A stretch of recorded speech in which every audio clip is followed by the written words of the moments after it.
Kurang ajar juga ya. Oke. Oke. Oke. Let's see. Ntar gue pipis dulu. Pipis dulu. Game ketiga harusnya nggak lama lagi. Jangan tidur ya kalian ya. Tidur sih gue teriakin nanti. Tapi nggak bisa sih, gue nggak bisa teriak. Ada orang di sebelah. Yang kaget bukan kalian. Yang kaget yang di sebelah. Oke, sebentar ya.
10 seconds remaining.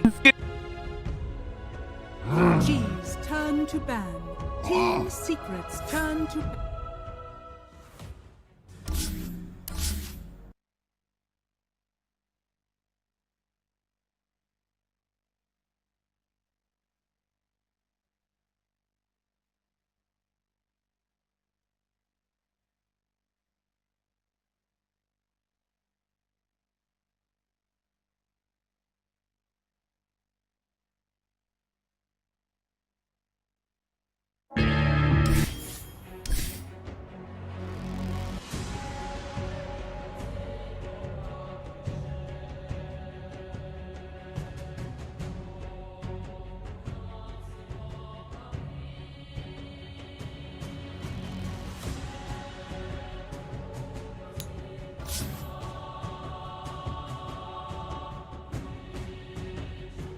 Team Secret's turn to pick.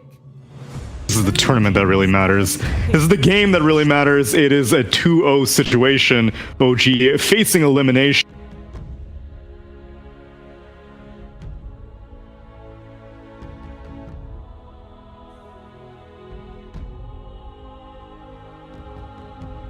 Ten seconds remaining. 5 seconds remaining.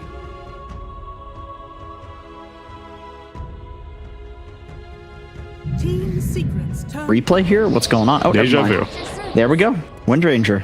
So the team that lost is going to branch away, deviate from the norm here. As Windranger, we've been seeing, to Slack's displeasure, he picked up a lot in the last week or so. I think the flexibility of the pick is what really makes it for anyone who's just tuning in. It's also got a really nice Arcana that, I don't know, for me personally, that would definitely up her stock. You know what? People joke. I think it actually does. Everybody is saying how great Pudge is now. And oh, he's not that bad. He is actually pretty. It's the persona. I saw a bunch of Wraith Kings whenever the Skeleton King thing came out. 100%. Where are they now? People just forget about it. 42% win rate hero.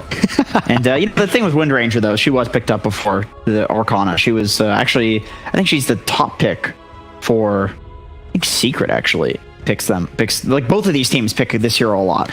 To be fair, if Secret's the one picking her the most, then that's going to naturally bleed over into any other team. Yeah. It doesn't matter what hero that is. They're going to show you that it works. Whether or not other teams can pull it off, you know, that's a question that they'll have to answer themselves. But we got some serious spirit coming out from Team Secret going into Game 3, ready to wrap it up, as they've got the Ember and the Earth Spirit, and we just need either a Storm or a Earth Shaker. So we either have the Spirit lineup or the ES lineup. It's interesting that they pick it into. It's interesting that they pick it into Windranger. This is a very favorable matchup for Windranger and for Tiny against the Ember Spirit in the mid lane. You think so? For the Tiny specifically? Yeah. He just hits hard. He out denies you with the creeps. Okay. Tear through your shield at the early levels too.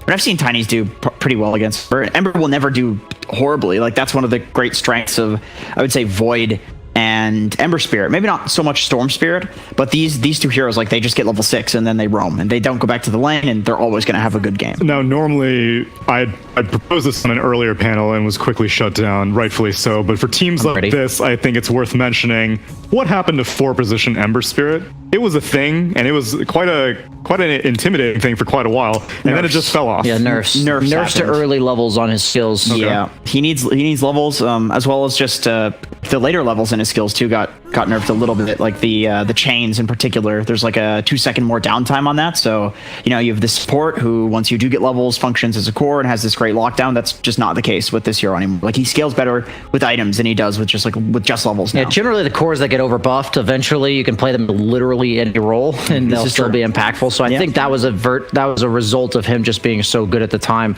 that you could pull that off. The one thing I like about Ember versus Windranger here is Windranger capitalizes on heroes that have to go on her. She pushes Windrun, and then now what? They've already committed. You don't want to be playing these heavy commitment physical damage cores against Windranger, and Ember Spirit's the complete opposite of that. You just like slight chains. Yep, and then she Windruns and then maybe go on her after, maybe get out, depending on pick and choose your battles. Yeah, that's what I like against Windranger. Those are the type of heroes I like, and Ember Spirit. Even if it's not the perfect lane matchup, I've been seeing these teams prioritize game matchups as long as the lane matchup is playable. It's definitely playable. It's 100% playable. More so than what a theoretical alternative would have been, which is maybe a Void Spirit. Fulfills a lot of the similar things, but why would you go That's for Ember true. over You actually Void have to Spirit? go in though with Void True. Spirit. Well, You have to- Heavier commitment. You can jump out. It's like they're very close heroes. They're I would say the differing is itemization. Like, you're not going to really see a Yule's offensively that much on an Ember Spirit, True. whereas a Void Spirit, you'd see that quite you frequently. can purge like the Wind Run. Yeah, it depends on what Right. you want for the game, player preference. I got the simple answer to this, right? Okay. So the way I've tried to describe to myself, at least, how Ember Spirit and Void Spirit differ, a lot of it is lane matchups because the heroes do function similarly, right? They obviously have slightly different skills, but they overlap a lot in their item builds sometimes, as well as the role they play in the game. Ember Spirit has a magic damage shield, while Void Spirit has a physical damage. Okay. So in lane, especially if it's going to be a tiny mid, potentially, you'd much rather play the Ember, I think, Sure, and then, than you the know, Void Spirit. The inverse of that, though, is like the Wind. Well, I think that'd be the converse. Anyway, it doesn't matter. The Wind Ranger, it's physical damage versus this magic damage shield. So for me, picking between Ember Spirit and Void Spirit, it's always Void Spirit's like the best jump hero in the game. If you're on the screen, if you're in vision somewhere, boom, boom, he's on you with the Yule Scepter. Nobody else can jump like he can. Whereas Ember Spirit, he scales a lot better with items. Like, this guy can essentially carry the game. The wave clear of Ember is much better. This is true. That's how he gets more items. His items, like Ags for Void Spirit, gives him more control, while Ags for Ember Spirit gives him more mobility. There's just it's a very interesting comparison between these two heroes. Puppey getting heavily targeted in the second phase of banning by OG, the Chen and the Enchantress getting banned out. Dude, he said it himself. He enables his entire team by just like sacrificing his entire game. So, maybe he shouldn't have given that interview because it looks like he's getting very targeted here. I don't think people are surprised at that at the highest level. The main reason I asked that question was I've always kind of theorized the mind of how it works for these top 5 position players, but I've never heard it firsthand. And I was mean, really cool. it's difficult. It's different to see it versus hear it. And Yeah. Bane, another enabler for sure, and a disabler in this situation. True, yeah. Nightmare Fiend's grip.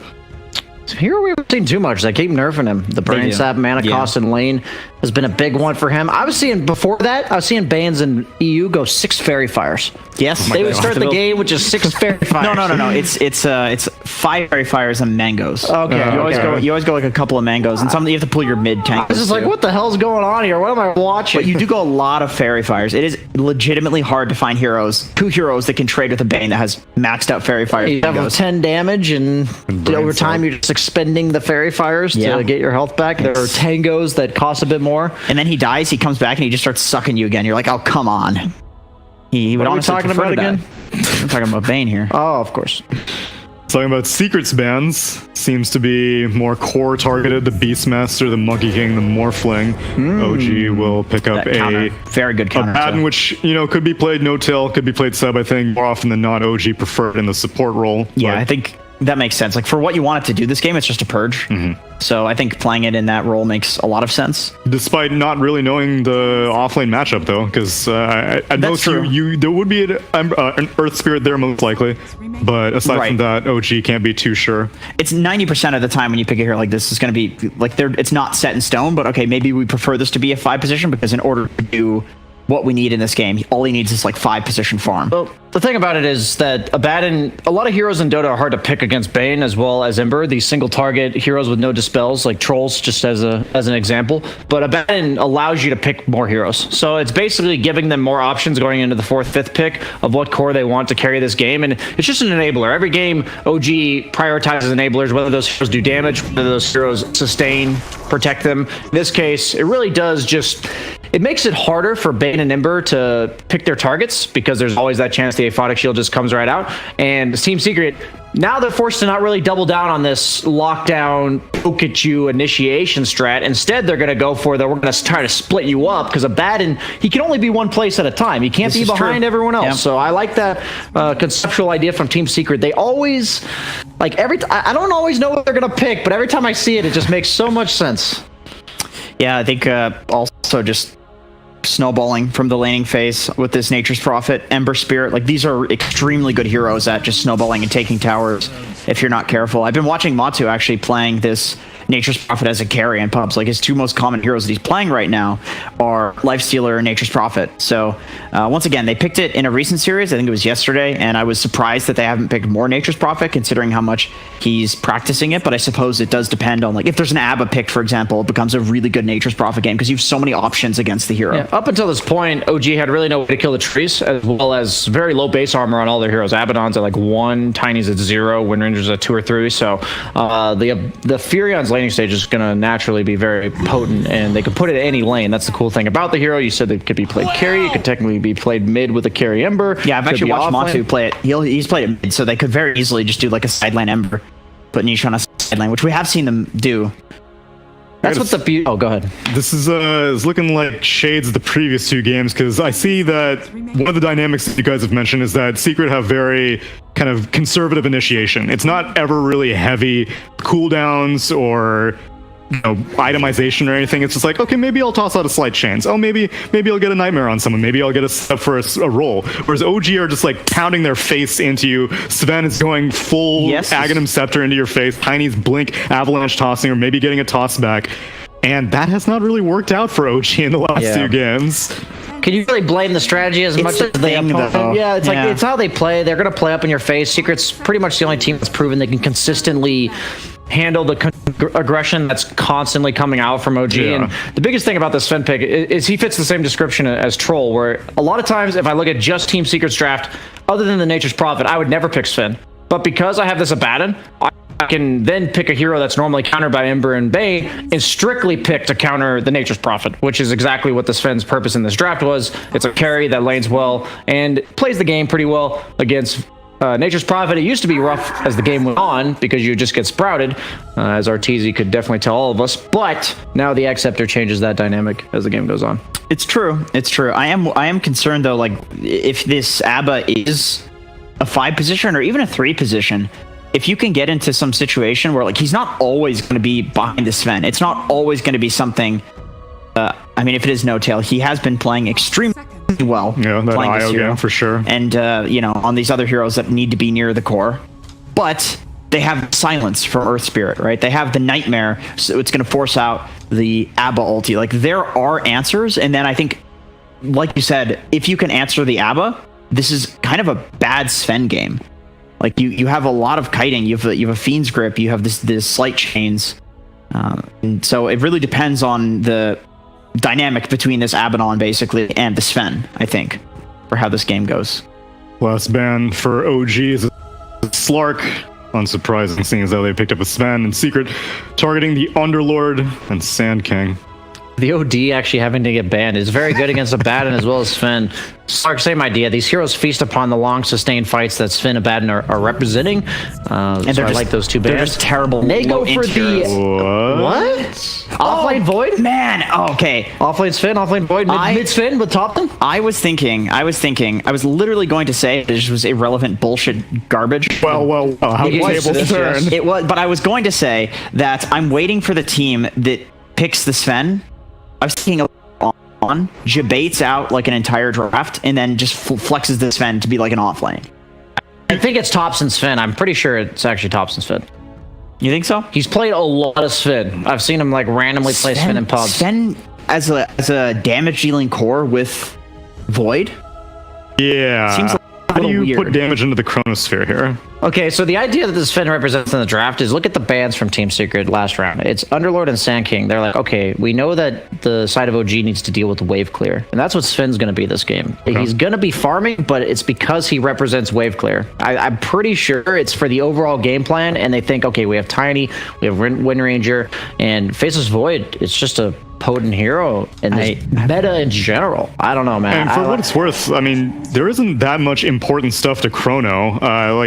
I would say the Ember Spirit is probably priority number 1. At this point, I guess the Lone Druid, if you can manage to catch him not in true form, is see the odds pop up 1.39 to 2.84. Might be your last chance to take advantage of it on EGB.com, but it's a bit of a left turn from OG here. Wait, can we just cut the crap and stop pretending to understand what the hell's going on here? I have no idea where any of these players, what heroes any of these players are going to play. Is this going to be an offlane Zai a Nature's, or is he playing Ember, or is he? I mean, you'd think it's going to be a Matu. It has to be Bear, Matu, right? Matu Lone Druid at least, Yeah, right? but Please then- tell me it's at least a Matu. Tell me I know something about this. It's so hard to say in the third game of a best of 5 finals, though, who's going to be on what. And OG, I think I have more questions about this draft. Like, I don't know. Is it an offlane Windranger? I've seen Seb play that recently. Like you said, you've seen Topson play the Sven. I think the Lone Druid, this is a staple for Secret throughout the tournament. They've picked this Nature's Prophet 3rd or 4th. The opponent picks a hero like Spectre, like Void, that doesn't like to play against low cooldown push, and they double down on it. They picked a Lone Druid, they've picked Visage. Last pick, we've seen these types of heroes that they just walk down lanes and barrel down buildings, and that is not what Team Secret, or that's not what OG is looking to deal with when they pick the last pick Void. Sure. I'm just wondering. I'm just curious about what the hero, what players are going to pick what hero. That's what I'm interested in seeing. No need to wait. We are ready to send it over for a possible elimination game. OG versus Team Secret. Let's send it over to our casters, Pixel and Fogged. Thank you very much, Tsunami. It's game 3 ready now. Secret versus OG.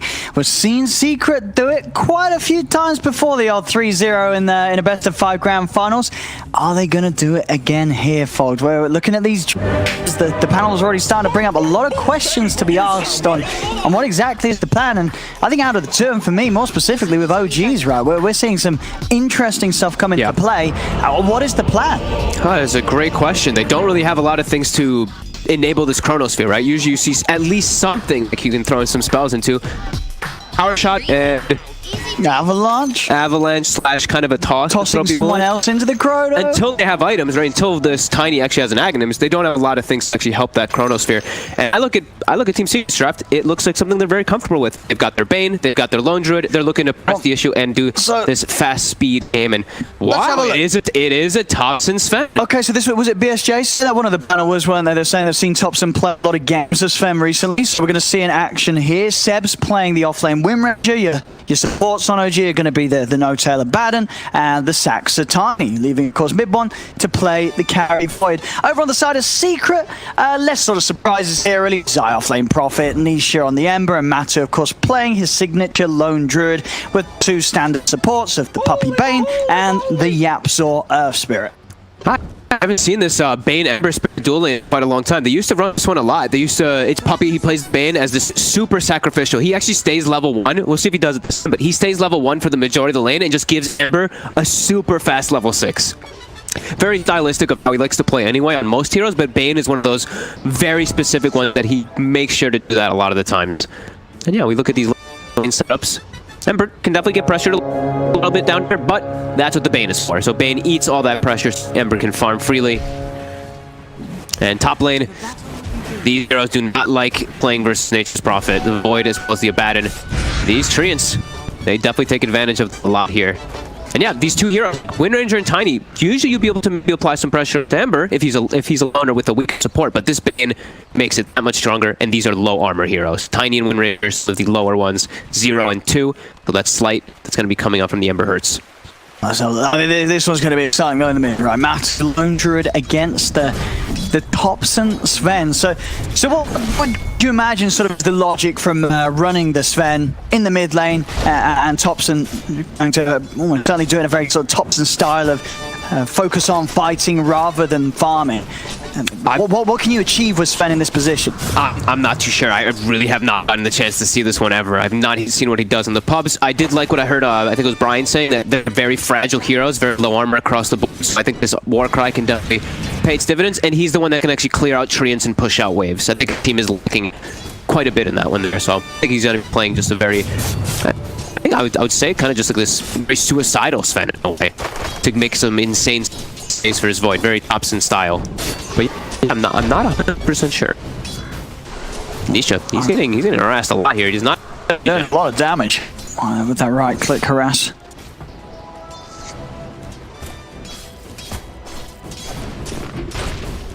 Puppy. Eating a bunch of pressure there.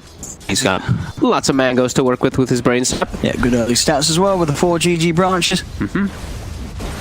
He is playing more in the lane this time because he does have to help that Ember a little bit more versus this strong dual lane that OG does have.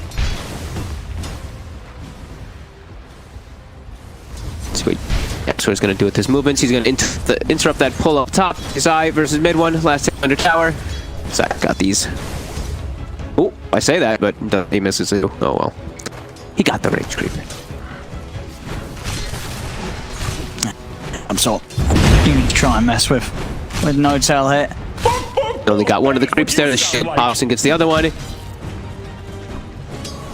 Not going to commit forward onto no tail though.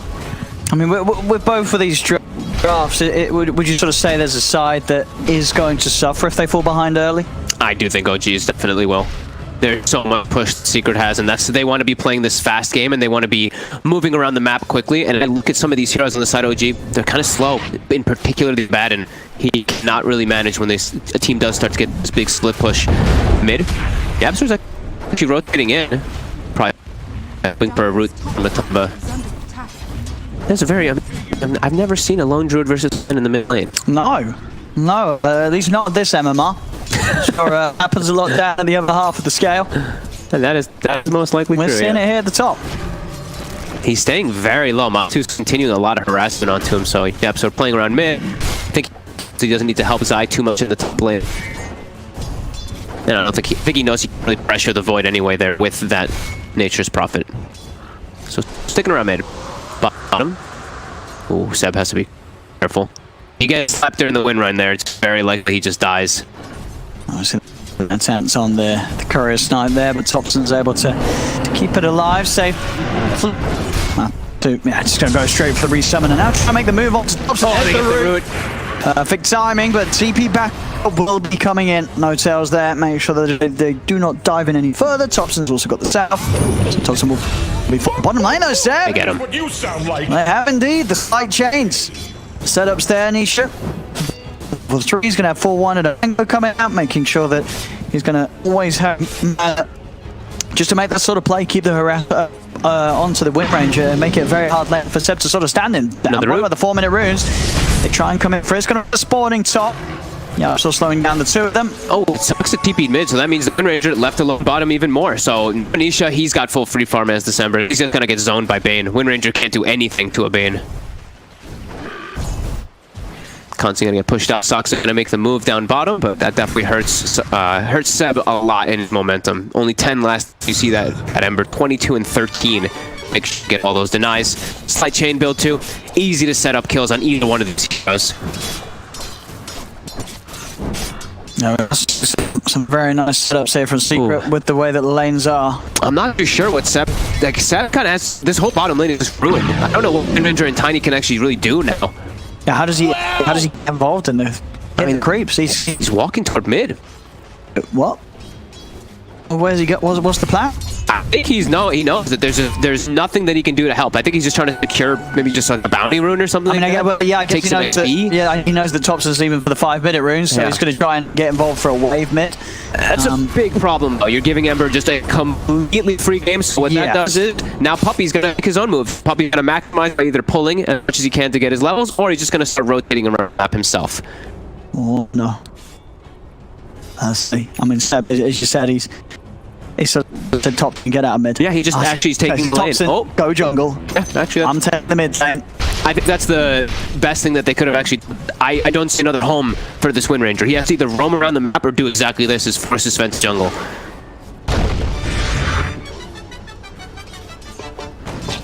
Free farm Ember. Yep. Will be there. Yeah, but at the same time, on top, of course, we are seeing mid one. He's also getting equal amounts of free farm in the top lane. Absolutely. He's going to be getting an early level 6 too, because we did see Till move the lane. So I'm giving him a little bit of a high five. There we go. This little friendly stuff. Japs are going on a courier hunt, and he's going to be stalking and stealing that XP from Thompson because they know that he's jungle when he's not showing. Midone actually gets the kill. I guess he doesn't even need the chrono. He's able to just dive onto Zai.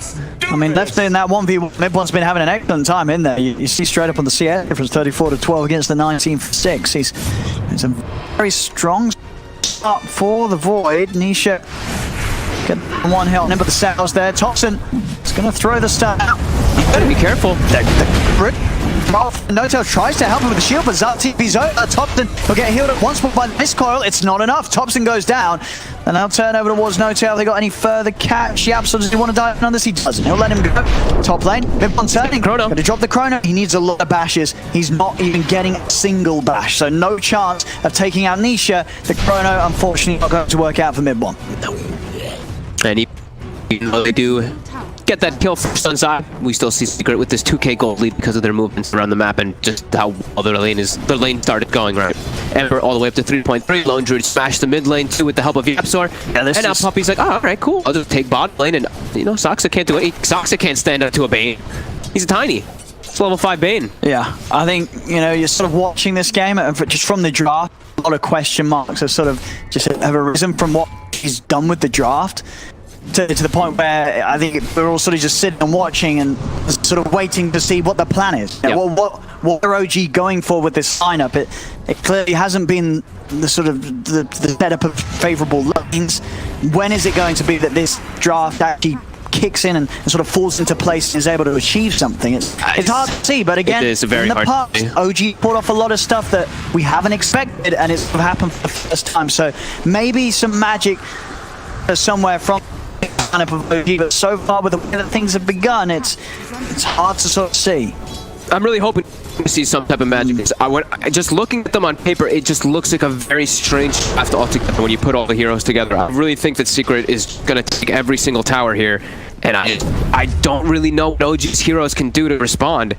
At the Void, he has nobody who can really back him up except for like a power shot for the majority of this early game, and you know the Secret's going to play extremely aggressive in this early game with Lone Druid and Nature's Prophet. Dire's middle tower. Yeah, it's just, it looks very weird here. Now they send Zai to the bottom lane. Bane, Puppy's already level 6 at 8.5 minutes because of the movements, and they might even be able to... Ooh, they almost set up onto Sox there, but Puppy holding the grip. Nisha just poking these heroes top, forcing OG around the map just awkwardly.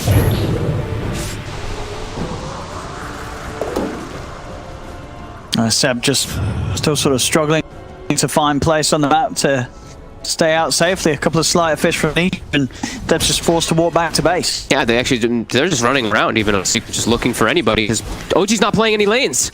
Nobody is playing a single lane right now. They all have to go back and heat because of this investment, and Secret's just going to push towers. How do they respond? They need to set up with at least the Wind Ranger to power shot the waves. Well, some TPing in on mid OG. They want to get the three of them over.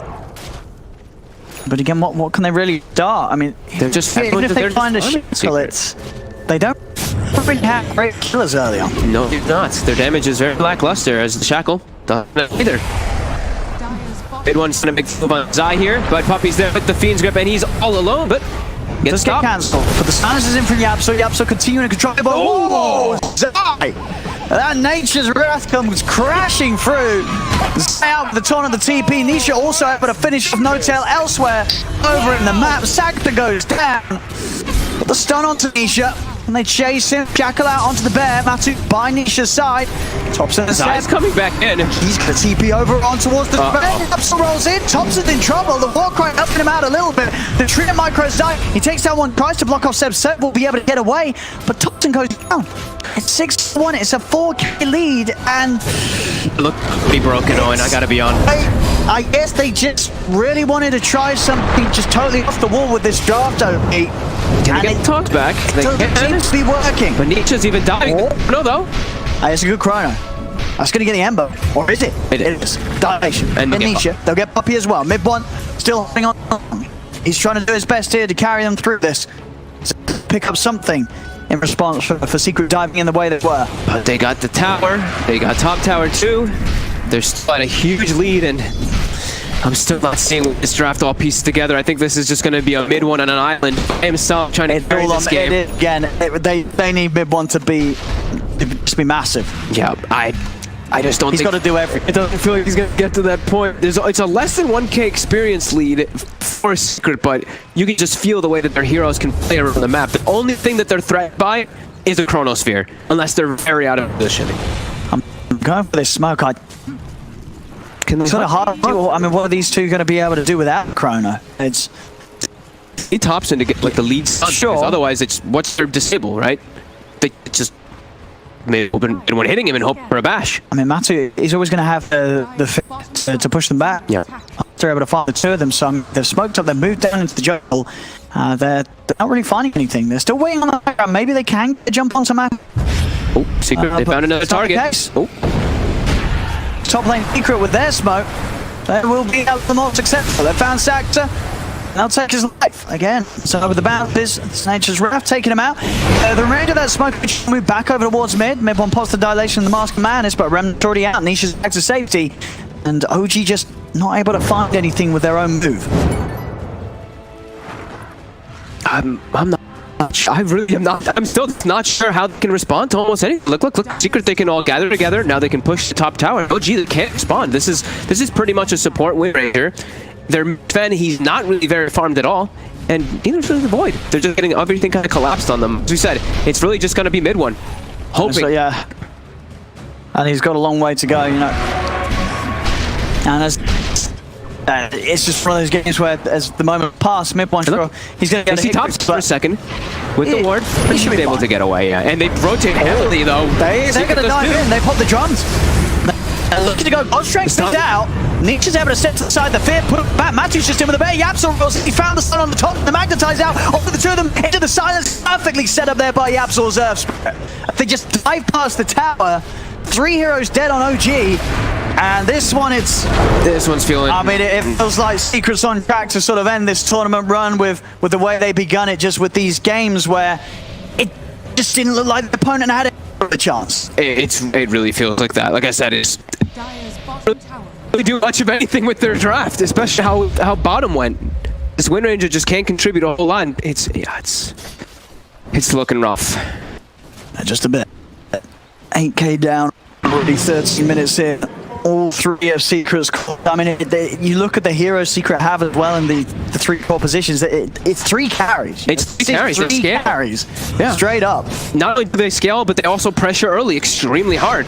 No, this is the one tool that can guarantee, well, not necessarily guarantee, but at least give them a solid chance of finding a kill on one of the cores of Secret. But again, that's sort of the problem. You kind of kill on one of the cores of Secret. The other 2 are going to be farming. Ooh. The toss, though, it actually gets him on top, and he should have the Ember hit. Nice. Can he get another? He's going to try and turn towards Yapsor. He has to get more. Where's the bashes? He's a Calypso already on Puppy. Shackle from Seb does come out. If they turn over towards the Bane, we'll be the combo down. OG make moves with Chrono. Very clutch toss by Saksa, following the Remnant actually because he was so close.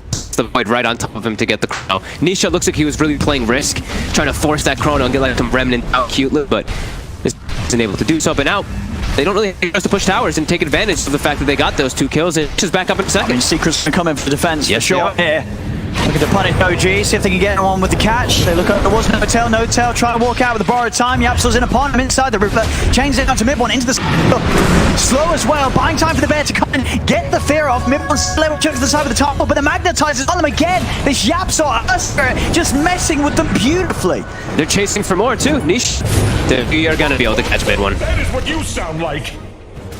And watches his friends die with this beautiful Wind Ranger Arcana. I mean, at least he looks good doing it. At least he looks good. Yeah. Look at that. That's just what he's doing. That's just about all he's doing right now this game. As Secret, the world is their oyster. They can just run around pretty much doing anything. Chrono down, as we've said, OG. That's all it is, right? The Chrono. That's the one thing that Secret have any reason to be scared of. Sure, there, OG trying to do something outside of the bullet. It doesn't work out. Secret with the lead that they have, they turn up, they defend, and Roach. Nobody's even going to think of it. You know, they can't. Too far behind. They can't stop this. They cannot come over here. And I mean, you know, you asked me earlier what I'm gonna do, and I know I said I wasn't too sure what he's gonna do, and Zero. He's a good look tops in this game. This is not the tops thing you want to see. He just can't really with his hero. He can't really do anything versus Secret's heroes because he's a mid fan. And now there's an Aegis, there's an Arc onto this Ember Spirit and the Tomba approaching toward that MKB that are just. They're getting bigger, and OG is just not. They're going to at least be able to get this tower here finally. In a very grim spot. 15 seconds until that chrono. They've got to, I mean, Midwell's got to make sure that every chrono counts massively. Yep. Look at these aggressive wards, 2 placed by Secret. Have 2 wards placed on the top side to watch if any rotation's coming. Scouting out the mid as well with this one ward here where the tower used to be. So they're just aware of all of the positioning from OG as they take a top tower at the 16-minute mark of the T2. See there on the good old bear count. And Matsu's very close to the full MKB on the bet. Yeah. Oh, Doxa, he's spotted in the back away from his team. An easy kill. They chase for more. Yeah, look for more indeed. No-tail. He's able to cut his way through the Sprout. Has the borrowed time. But they'll be able to play through this, chase him out, and secure themselves a second kill off the back of this chase. Change around to No-tail. Double kill. Double spray paints as well on his body. Yeah.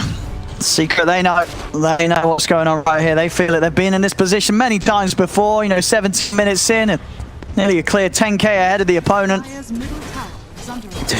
It just doesn't feel like OG do much of anything besides just cutting. I got a courier. They got a courier. But they're gonna lose Seb. And likely to lose another tier 2 here, as it's been ugly and it's just getting uglier. Secret just breaking. They're breaking. It really feels like in this game. Even from before the game, just this draft, right? It feels like Secret just really put OG in a very uncomfortable spot. And it does just feel, you know, OG, they try to come out with a bit of their own surprise this game 3 in terms of drafts. It just hasn't. Whoa. Some subliminal messaging there flashing before your eyes. They're all staying together, not really splitting up too much because they know. I think they know that the only way that OG actually comes back is if they start getting these consecutive kills off of Chrono. He's got to hit a big one. Big one. He's got to find Mox. He just get the 2 of them. Off though beforehand. Gonna be pretty tanky. Is he tanky enough to live through this? TP on Matsu. He's gonna live. He's gonna be protected. Glimmercave comes out on him. One couldn't finish off the kill this time. They've got the magnetize off again. Nisha getting a little bit of the time dilation, causing issues. Being able to get the slider fist off. They've lost him. They've lost him. Nisha's in with a remnant. It's 4 dead on OG. Only No-tail surviving. A Secret, they'll lose Puppy. They don't care. All cores remaining alive. They couldn't kill Matu off in time, getting the ults. They couldn't kill Nisha. Even time dilation's not slowing him down enough. He's still able to slide the fist. Even if they, I believe he has the Aegis anyway, right? So he would have been just fine pulling right back up as this feels well truly overgrown. 19 minutes in, Secret. They're making sure that what looks to be the last game of this tournament. That people remember exactly the position and lead that Secret seems to have above any other team in the game right now. Yeah, this is unbelievable. They're just gonna take the draft. There's no Chrono. OG has nothing to defend this. No, they're gonna walk up and eat some spells. Inevitably, buildings are going down. It's hit pretty hard. Got a shackle. Where's the damage? There is none. Melee Secret can chill out, go for something else. There's still the 2 down bottom if they want to head over and take it. Yep, they already have the double outpost anyway, so even more experience for them. High standing toe-to-toe with mid one. Bot's taking a lot of damage. He's just dead. All the tips as well as I having a bit of a... And Thompson, he's dead again. He's dead again. Might be time. Oh, slight change missed there. You know, that's something. You know, even the best make mistakes. I don't know. No-tail still gonna die. The Secret. They just can't help themselves. And they're just killing over and over again. Everybody's dies 24-6. They're just having fun with that. Finish the mid back. Feels like. Head up towards top. Yep. Continue to wrap this one up. Seb buys a veil. He's like, all right, well, maybe this can help a little bit, but don't think it can. And that's really it. There's just nothing OG can do. Just watch their base all apart. Seb. Amson catching him there with the slow. Amson with the full duels, ways to protect himself, ways to set up. 21 minutes in, a second melee rack's gone and taken away from OG. They're smoking up. They've got a chrono. He needs a 5-man chrono here. He needs something incredible. They just go for Poppy and GG out. We've seen that happen. That has been sort of the classy way to end game sometime if you're in a unwinnable mission. Yeah, just kill the captain so you get a little bit of a smile at the end. It's really just, it's impossible. It really is impossible, this game. What's it with Dota plus odds like? I don't know if we can get up, but it's gonna be 96. 96. I think it's a little generous, given them the 4%, yeah. Being down 17k at 21 minutes, and again, just with a lineup that you sort of just struggle to see what's going to happen. It just doesn't get together ever. The entirety of their draft never actually formulates real composed draft. There's nothing these heroes can really do together, as they're just dying everywhere. We can't even keep up with they're dying. That's a Chrono. He's on Matu. Mid one's trying with the defensive nightmare. Puppy Bark's time. The stun still comes out with the mix. He's back up to full HP. He doesn't care. Mid one's dead. Tops is out as well. And they're going to call it, ladies and gentlemen, GG is called. And with that, Secret take another grand final, 3-0. This one against OG. And Team Secret will be your We Play a Mega League European Immortal Division champions.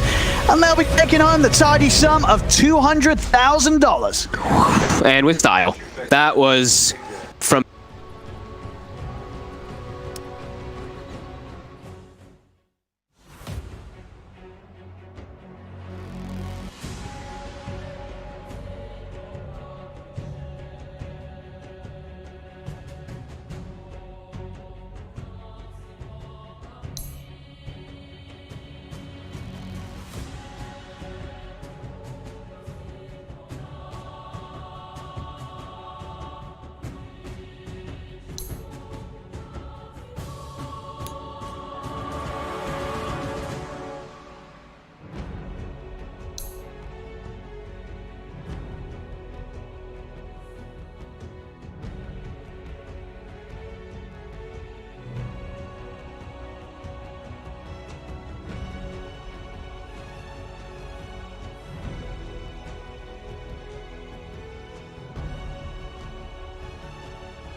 See if we can get the timing all the way up into carpets here, which he might just be able to. And I did say that the Incendiary is not going to have that much use, but that one's actually really good. Fiku, however, hasn't tapped the bomb and hasn't forced NBK through it. Now NBK checks, and, well, now NBK's pretty much won the round. He's going to flash himself out here. No! Oh, dear! Fiku! He hasn't won the round at all. Fiku's going to get the defuse, and that is unfortunate for OG. I've never seen a cast occur so many situations That was as like you, Jordan. A It's good like solid the classic play where it's like the veteran player is trying to do the like high percentage clutch play. Yeah. Like just walking across that pixel line, just like shoulder spotting, and then you've got just some young sharp player that's just like, oh, what's that? You showed me the tip of your head. Big mistake, buddy. Goodbye. Just a tip, but it was more than enough. Looks like AGO's reshuffled their roster back to normal for this game. Yeah. I kind of like that train roster that they had though. Yeah, yeah. What was that roster again? 3 times Olof, 2 times Gratisfaction. And Gratisfaction, 33 assists Yeah. in 4 rounds. Can I That's just the say- crazy part about it. Gratisfaction was definitely carrying Olaf Meister in that situation. Oh. God, you gotta love Grat. Just doing work for the boys. Twice over that time. Anyway, into round 10 we go. And OG, they're looking to continue to drive the stake into the heart of AGO, who don't have a huge amount of util to play with, but MHL with the AWP is looking to spot one down mid. Furlan with a very aggressive play into Banana, but Valdi at the ready. Yeah, there's an Incendiary thrown in as well. It's going to force OG back just a little bit, but they've already got what they want. They've got the 2 kills, 5 on 3, and there's really, again, it almost feels like a round that's a foregone conclusion here. Oh, timing. That's going to hurt. Fiku somehow survives that situation. Smoke criminal. And Groovy, he's going to be left somehow alive at the sandbags. Now OG very progressive for taking the top of Banana. Smoke comes through, but this area still hasn't been pushed out. So Fiku, he's going to come back in and try to help out his teammate. There's a perfect timing, but Valdi on the trade. Seems to be a recurring theme. Agility into B now. It's Fiku's only got 30 HP. Valdi just trying to find something. And he will. Oh, and Valdi again doing God's work. MHL last alive, but not for damn long. Re-peeking into NBK is not a situation you ever want to find yourself in. And that's another for OG. 7 now, secured on the board. And AGO, you can see that they're having a bit of a rough time here. Really feeling the pressure. Yeah. Yeah, a lot of tension there. Similar to those cords plugged into his monitor. Whoa. They're very bent. Valdi, once again, is just a little too good. Pretty sure that was MHL as well, so he just got banked in CT. And what are we going to see from AGO? 3-man stack, or 3-man setup, rather, over towards the A site. Push already coming out through apartments. Looks like this might be ready. Certainly is. And MHL a little bit too far away to trade. Yeah, same old, really. Valde up behind the half wall and looking to catch Furlan off guard. This time, not quite as much success, but Man2 is putting the damage in, and he's gotten himself a double. So that's, again, the B bomb site opened up for OG. And it's kind of like a routine T side here for OG, isn't it? Spread out across the map, default in towards mid, into second mid, couple of guys in Banana, take a couple of duels here and there, win those duels, win the round. Sometimes they're going to throw a faster play in, just charge at a bomb site, usually the A side of the map. But aside from that, OG hasn't really been required to do too much thinking in this half. And they're getting through it quite fine. This is going to be 8-3, making sure they clear out as many angles as they can before planting the bomb. Still methodical. That's what I like about OG here on this T side at the moment. Well, that's how you create these score lines, is just make sure you cross your T's, dot your I's, clear every single corner, because you never know who could be laying in wait, especially a team like AGO. OG did say, or Valde in particular did say, that they know that they are a gimmicky team. So, you know, one of those teams that likes to go for the double dark, likes to have a bait set up, you know, send 3 in, let them all die, and then hope that someone random on site can clutch it for you. Doesn't happen all the time. And we haven't seen too much of it this game. AGO, they're just looking like a different team today to what we saw in the previous 2 days. Not too sure what's changed up. Maybe just The maps. a bit of confidence. The maps, yeah, the maps certainly. I think it's not only the fact that like the trajectory of these two teams is kind of a little different. OG's been having a rough state of affairs in this group, and they know that this is an opponent that they have to beat every day of the week if they want any chance of getting back into the group. Yep. Whereas AGO might be a little bit slack after picking up an upset over a team that they really shouldn't have been beating. And not only that, but also just the maps and figuring out the play style of an underdog team. Once you get that big victory on the board, teams start to have a little bit of a closer look at you.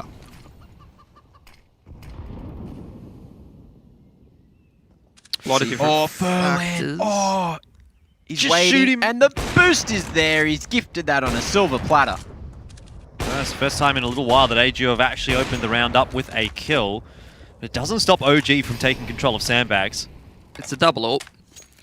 Gets them into that one pretty nicely. How will they try to close out this disadvantageous situation? At the moment, it's pressure into carpets from NBK.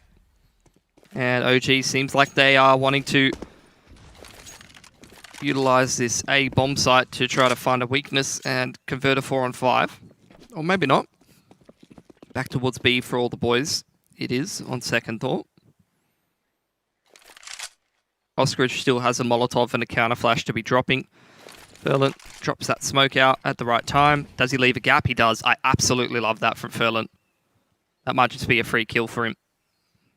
Let's see if the bait is going to be taken by OG. Nade to the front of sight. Molly.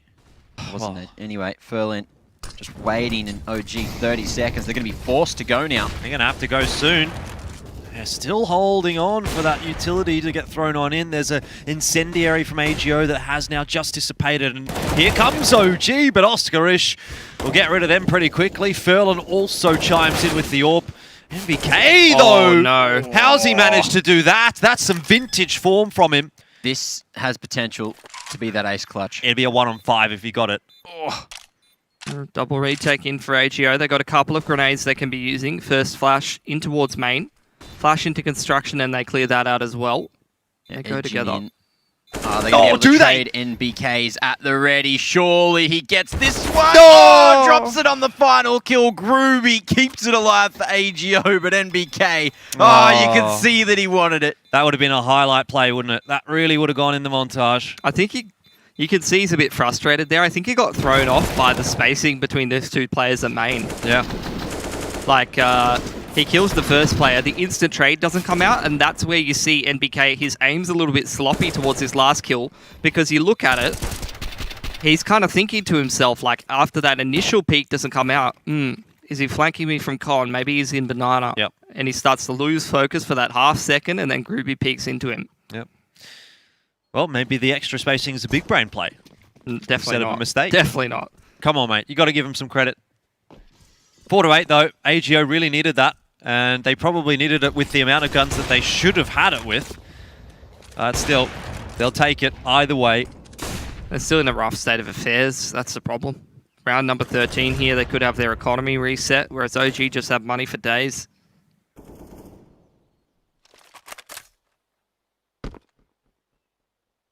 OG now. Getting the department's control. Flash to Carps. MBK hunts for something through the wall bangs, makes a whole plethora of noise, but now we are going to see them head back. Look to maybe go for the retake over at Banana. Are they going to put a bit of pressure on Bracket here?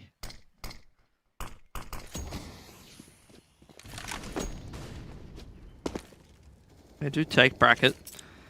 AGO very passive towards this Banana. Don't have a whole lot of information over there. Bracket's taken by OG and they hold for the time being while Alexi B throws a Molotov on towards main, keeps those B players guessing about what's happening, and now going to be heading towards this A side of the map. MHL, couple of counter flashes that he can use towards Dig's side. That Molotov gets expended very late into the round. Groovy's still got a one-way to throw. At this point, surely you're starting to cheat the fourth towards the A site. 20 seconds. OG leaving this one so late. MHL, not sure if he's going to have any impact. Groovy mollied out. The smoke doesn't get the job done, but he's managing to dodge it for the time being. That's going to wrap around OG, trying to clear out pit. Groovy just dancing around the bullets now and finds another by so much time, but the bomb is not going to be planted. Sight not cleared out, and a great amount of patience displayed from AGO gets them over the line one more time. That's much better. Maybe this half is still salvageable if we can see a couple more rounds like that from them. It's only 8 so far for OG, so it's definitely not the end of the world just yet for AGO. Whew.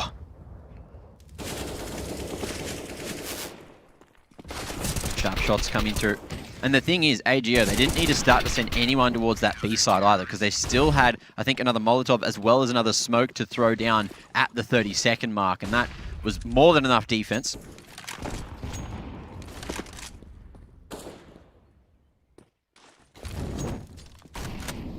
Oh, gee, they're going to have to adapt. A couple of rounds now lost in a row. One of them quite cleanly was won by AGO. So what does OG have in the back pocket to throw a spanner in the works? Whoa. A lot of damage onto Groovy. Furlan finds a pick towards Banana where there is quite a bit of a fight going on. Valdi trading one back. Every time AGO sets foot in this part of the map, very rarely able to get a pick and get out without taking any casualties. This now starts to spread the CT defense a little bit thinner. MHL in transition over towards that B bomb site. And OG, really, the world is their oyster at this point. They put pressure on Bracket. MBK's lurking over there. Initial pick towards B as well. Things are going fantastically for them. That one's going to hurt, and Oskrish has a big job to do, and Valde won't let him do it at all. Just takes his head straight off. Yeah, very nice game so far from Valde, 16 and 6. And OG are going to be going up to 9, so just when you think AGO might have found themselves a foothold on this cliff face, they start to slip back down again. 1 round left in the half after this. AGO should have an okay buy through into it. But it doesn't seem to matter too much whether they have guns or not. OG are kind of rampaging through the first half of Inferno. Definitely going to be looking for those double digits, and that kill is going to help. Groovy down. Fiku, the last one, hanging onto a weapon, and he's going to continue to do that, at least for now. Oh, just tapping away. Good damage. And even more to come, maybe. Issa, can he slot it? Just looking at close enough, but I think the time's gone away. So Fiku happily fighting for his life there, able to bring another rifle into round 15, the final round of the half, as OG, they have money for days. AGO can scrap a buy together as well. Not the most ideal one, but they do have the AWP and full utility on 4 players. MHL doesn't buy a flash. Some of the boys don't buy pistols. Come on, lads. Every little bit counts. Oh, they're just sending Fico straight down mid. It might just work. OG's pushed their way up Banana. Furlan is hiding inside of this smoke at Car. The Fiku has been spotted, so it's really going to be here onto Furlan. Spams his bullets through, and that's going to be MBK to find the timing rightly for OG. Probably to find the round as well, let's be honest at this point. 2 on 4, unlikely to happen for AGO. It's looking like it, and that was just so unlucky for Furlan. Just didn't notice that he wasn't spotted, wasn't known in the smoke, and revealed his position a little early. Valdi, he's going to be traded through, but MHL, what, 1v4, this is looking unlikely. Goes straight through the molly. So he's got some time to work with here, but oh, that's not a fun one to deal with. NBK quite rightly finishes the half off for OG. 10-5, double digits they've managed, and they'll look to finish things off here when we do come back for the second half.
Welcome back, ladies and gentlemen. It's time for potentially the final half of the series. Let's see if OG want to be closing this one out. I'm sure they do as fast as they possibly can. But look, T-side is their strong side, as the stats say, at least on Inferno. So going into that CT side, let's see how they fare. I mean, they got 10 rounds on the T side, so that should kind of back those up for you, Mac. AGO, well, the odds have shifted quite heavily against them, haven't they? It was 1-4, now it's 1-12. And OG are looking very unlikely to drop the series from here, but stranger things have happened, and AGO have had some pretty long maps against some pretty good teams so far in ESL Pro League Season 12. Haven't really showed up with the same gusto today as we've seen in their previous 2 matches, but maybe, just maybe, if they can turn things around, they might start to feel it a little bit. It's not the way you want to start, though. It's one of those counter-strat pistols that you do see. OG seemed pretty well aware of what AGO wanted to be going for there. All of the CTs in the perfect positions. Now it's even reading the rotations back from those players towards B. Seems like OG is exactly aware of what's going on here. Yeah, and it sort of forces AGO to slow down quite substantially as well. OG, for their own right, are not going to need to do too much. They'll have to wait. See where AGO is going. The smoke should give away some of their intentions, though. But still no rotate coming across from the B bomb site. Now NBK has some info, and he's going to take the cheeky peek. But Mantu's the one that's doing the majority of the damage here. He's peeking from Graveyard, and he's gotten all 3. That's OG, up to 11. Yeah, Mantu been pretty impressive this game so far as well. 16-5 currently. He's only died 5 times. What is that? Well, it's been a pretty clean game so far from OG. That's what that is. The thing here, I guess the caveat of the second half is that AGO is also stronger on that T side. So this should be where they come back into the game, if anything. But it's going to be a slower start because they didn't manage to get that pistol. OG at the ready, as Mitch said, a very solid counter-strat coming through from OG, as well as some sharper shots too.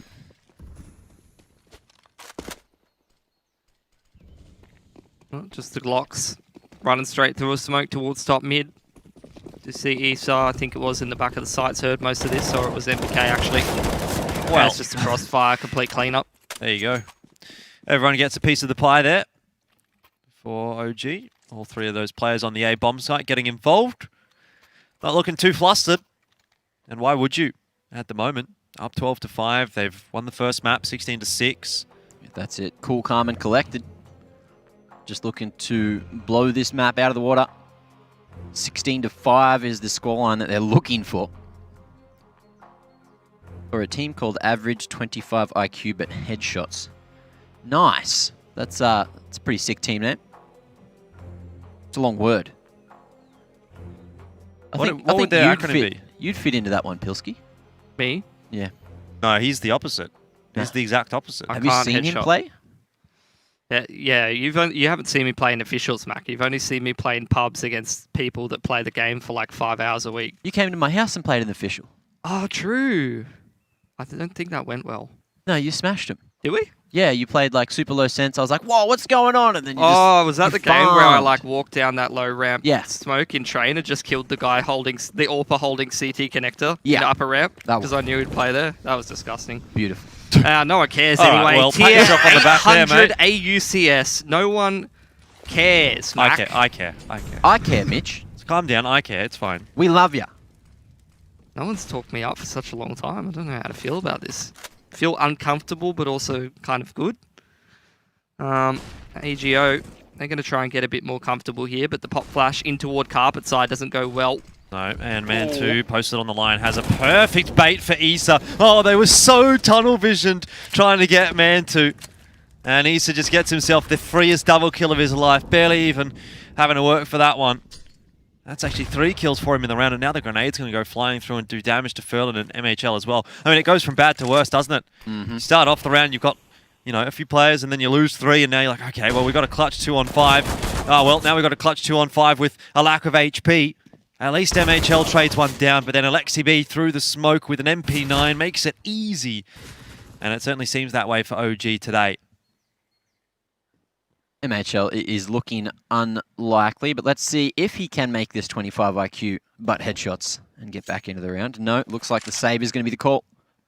As we head to round 19, OG will be sending it to 13 themselves. I also want to point out, I'm pretty sure Alexi B was playing the bomb map glitch as well. Just spotting that bomb, and as soon as you see it picked up, you spray to where the bomb once was, and you get yourself a free kill. So, On the keep your radar. eye on that one. Yeah, One of the radar ones. the radar buggies. Well, it's not really a bug, but I feel like it shouldn't be there, you know? No, it's definitely not something that should be intentional design. Yep.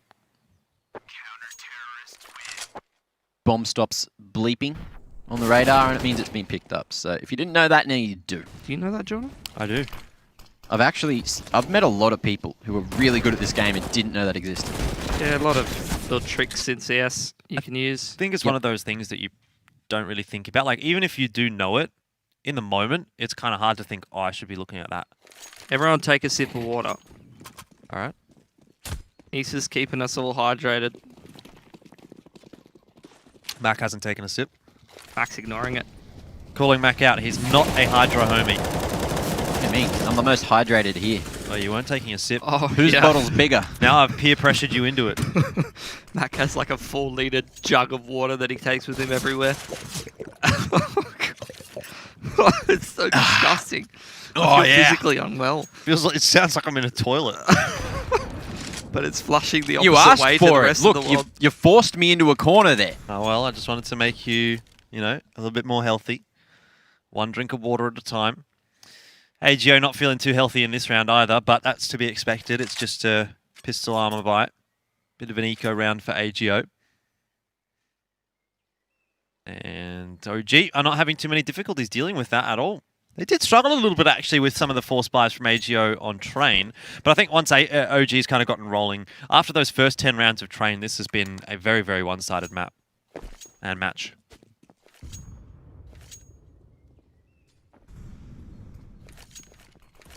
Let's see if they can edge their way in towards the B site now. OG at the ready, and with 30 seconds, they've only got the 2 flashes to play with, but also the rifles, which they've been so damn good at using this game. Valda's just going to chuck that one on the line. Lexi B's going to peek out from Coffin. Oh, he's just going to throw it in response, actually. Well, that's a nice shot from Groovy. He's got the hero AK, so he needs to be making some magic happen here. Fiku also helps out. All of a sudden, AGO, they're into the bomb site and they have the bomb down from a round that looked like nothing was going to come from it. Suddenly, AGO have a chance. Edging forward. MBK just tries to find the line. Groovy posted. Oscarish going to be falling easy. OG on the way back in now. This is looking like a solid retake. Groovy able to get a single. Fights for it as Fiku couldn't get anything done from Dark there. That's going to be 14 on the board as OG get it done. Take a look at that flash that Valdi was throwing. It's one of my faves. There's a B-side anchor when you're at New Box. There's a little lineup for you. Let's have a look. Just pops right there. It's beautiful. You love to see it. Then he peeks out with it. Marvelous. Bit of false hope for AGO, though, unfortunately. They get themselves a 3-on-3 bomb plant, but they can't convert it. So it's OG up to 14, and only 5 for AGO. I mean, it's kind of feeling like the mountain is getting even taller for AGO if they want to climb it. That's not a fun prospect. Here's MHL. Lining up some util for Banana, but it's going to be unlikely to have much impact given the fact that OG have blanketed that with fire. Here goes Felon though. Might have made a bit of noise though going through that molly, so I wonder if Alexi B is prepared, and he is. Calls for the flash from Valde, and that's very good stuff from OG. Good awareness, good team coordination, and a nice round advantage here already, 4-on-5. Just happening piece by piece now, but AGO just going to be going toe-to-toe straight through the molly. MHL, no way. You are not going to go for the dry push here. Surely not. Might just be the timing that he's looking for, waiting for that smoke to fade, but the rotation already coming through from OG. Four-man stack. It's going to be 4v4. Timing works out this time as Voldy goes down. That's a huge pick to get for AGO. Yeah, but did they expect still 3 players on this bomb site? Now they think they've gotten rid of 2, but there's still 2 remaining. Man2 round the corner. Can only hang on for 1. And it's on to Issa. He's posted on the line. MHL certainly wasn't expecting that, and neither was Fiku. Great stuff from OG. The over-rotation onto the A bomb site catches AGO off guard. And the scoreline is 15-5. It is 10 match points, 10 series points for OG, and they're not going to let this one slip. I think it's a bit too far gone now. Yeah. What are your thoughts, Mitch? My thoughts are that this looks a bit like the last map. Mac, do the question. So, Pilski. You know, hey, you've been a bit quiet last couple of rounds, so... He's walked off. He's physically left the studio. But I'm going to ask, I have to ask, how many rounds do AGO need on the board before you believe they'll close out this game? 16. 16. 10. What was that? 19. 19. Okay. Fair play, fair play. All right. Do you think that they can take it to OT? No. Oh. There you go, ladies and gentlemen. How about XCOM AG no? Oh! Ooh. Today has not been their day, lads. No, it's been a bit of a rough one, so AGO really, you just had to put some salt in the wound, didn't you? That's really mean, as now we do see AGO just creeping up mid, uncontested for the moment. Yeah. OG took that banana control, though. So delaying utility as this A side execute does come into account. It's going to be the wrap through jungle side now. Oh, Man2, just a little bit too late actually getting that smoke down. Can't get himself back into the site. So what was a 4-player defense last round is now only 2, but it doesn't seem to matter. NBK a double. Issa looking for such the same as well. Afiko challenging and finally gets it over the line. That's a 2-on-2 secured for AGO. They haven't got control of the bomb. It's sitting there in Diggity. They're going to have to go and retrieve it, and they don't have the util to do so. Alexi B is watching it. Can he get the line? He's spotted that bomb picked up. Now he knows. Fiku with the coverage, 33 HP, and now the tap comes through. But Alexi B just waiting for Valdit. Just edging, jiggling. I think the shadow's spotted, but Fiku falls off. They're just looking to set up the crossfire. Rip chicken. Flashes in. Oh, Fiku and MHL, they don't have too much HP to work with here, 33 and 12 respectively, but the lineup could be good. It's not. In the end, MHL trades. AGO will survive another round. Sigh of relief for them. On death's door, and they finally get 1 round in the second half. Is this what they needed to try and get back in? Yeah, maybe. I think we're going to need to see a little bit more than just that, though. Comes down to a very clutch situation for AGO. They'll need more consistent rounds before we start to feel confident. But it's a start, and it's actually put OG's money pretty low. So another one here for AGO, and they might get themselves up to 8. Kind of playing for 2 in this round. That's how the comeback starts. 1 round at a time, though, and this one's not looking too crash hot. Fiku has already dropped. Groovy not able to find the trade, and OG aren't even going to give him the opportunity to do that. They've slunk away back into the A bomb site. Now the rotation coming through. OG have a read that this is going to be a B site take. Certainly seem to just going for a bit of an early gamble. Molly's come through. That's the nade block. Furlan, he's not going to be liking that one. MHL, at least with the trade. Issa here as well. It's a solid crossfire. Alexi B. He's going to find that one on to Oscar. Needs to buy some extra time as now it's going to be Man2 missing a shot from behind. 2v3 now. How's this one going to end? Well, I'd imagine it's probably going the way of OG. 50 seconds here, though, for AGO to get the bomb plant down. Groovy, he peeks the corner. MHL hasn't cleared New Box yet. Finally does, but it's at the cost of his last remaining teammate, and through the smoke with a USP. Fittingly, it is NBK to finish the series off. The first win on the board in ESL Pro League Season 12 for OG.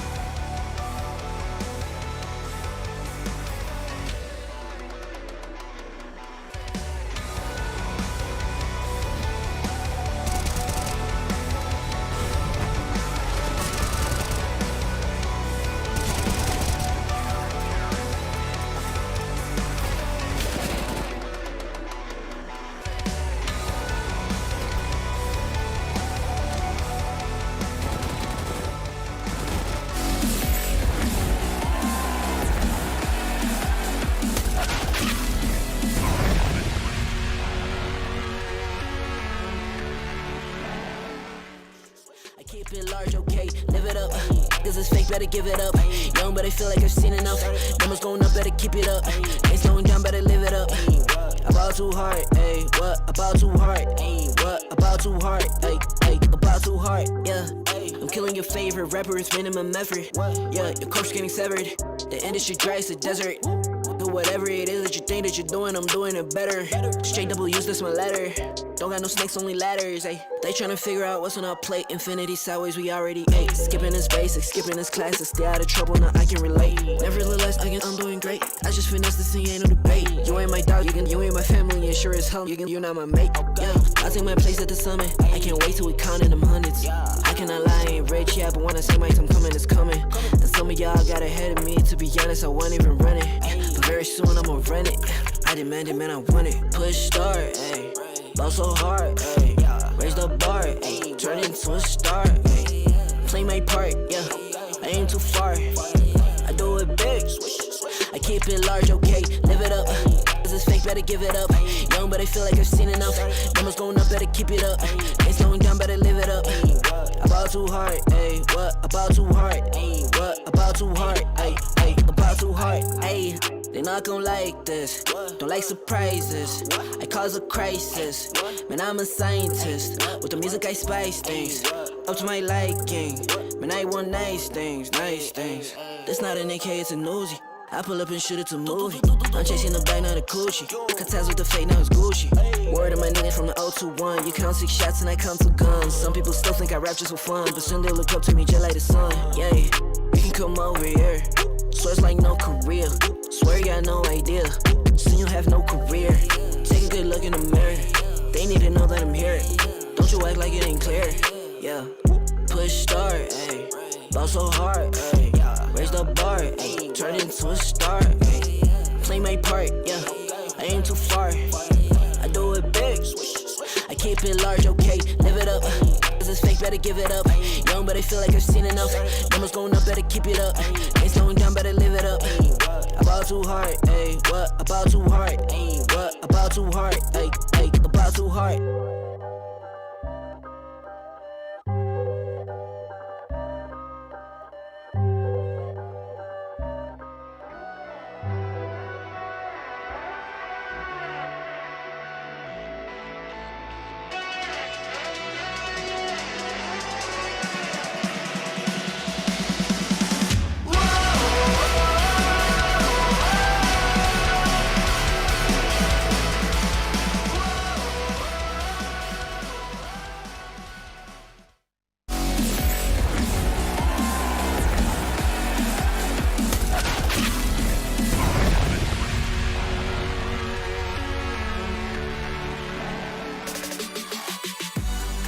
(2-0) the scoreline today for OG, and they are able to grab themselves their first series victory here in ESL Pro League Season 12. Didn't take them too long against AGO either. A 16-6 on map 1, a 16-6 on map 2, and the job's done. That's an easy day at the office for OG. Fairly routine from them, and I suppose for OG, quite a happy day. Able to get themselves that win that they've been searching for quite a while.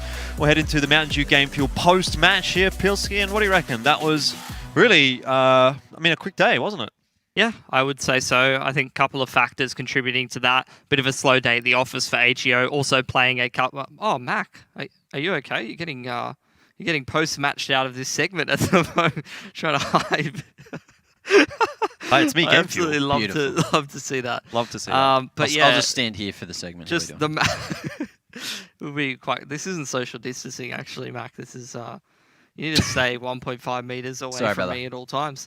Look, to be honest, AGO not really getting the same maps that they've had the same success on. Yeah. And not really playing as good individually as we saw in some of these other series, unfortunately. Yeah, Mac, you were pretty keen on AGO at the start of today. Yeah. I suppose that's probably turned around?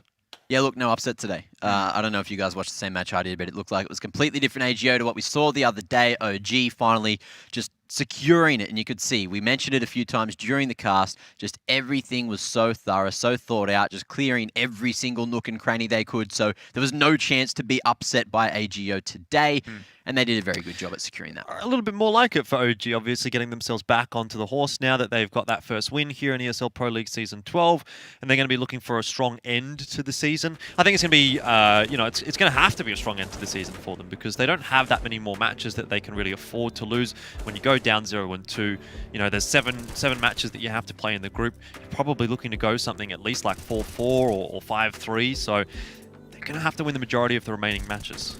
Yeah, and, to be honest, they got two of the harder opponents in the group out of the way in the first couple of matches, and some of those were extremely close. So now that they've gone up against AGO, showed a pretty convincing scoreline, they're going to move through the rest of the group with some easier opponents, some pretty decent opponents as well.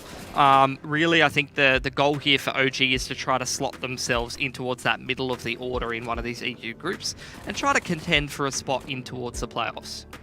Yeah, look, I feel like it could happen for AGO, but OG, they're just going to have to really knuckle down and keep the smiles going. That's what we saw at the end there. They were very happy to finally get the win on the board, get that out of the way. I think they conceded, 12 rounds 12 rounds total. So that's a pretty good effort today. Pretty good effort indeed. And someone that we do want to talk to about that is, of course, MBK, who we have an interview with lined up. So get him on the line. How you doing, MBK?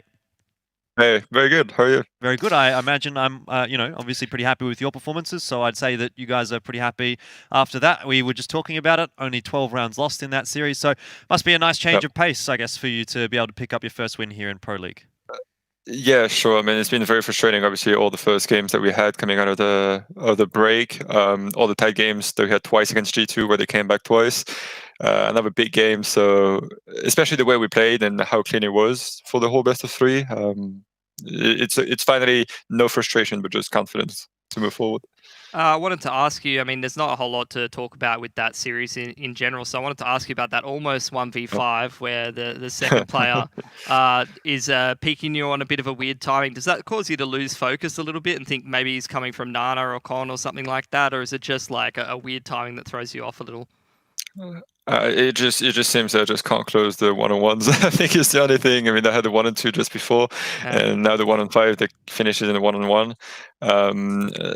It's just a matter of just closing them. I don't know. I think it's just overall the 1-on-1s. I don't know if it's a lack of confidence or just clarity when I play them. Because the first 4 kills are like deathmatch pretty much. Yeah. So it's not a matter of like getting back in the zone of playing more with my brain than just with trying to headshot, because those can go 50-50. So yeah, no, that's a part of the game I need to improve on and get better in just the 1-on-1s overall, not just that one.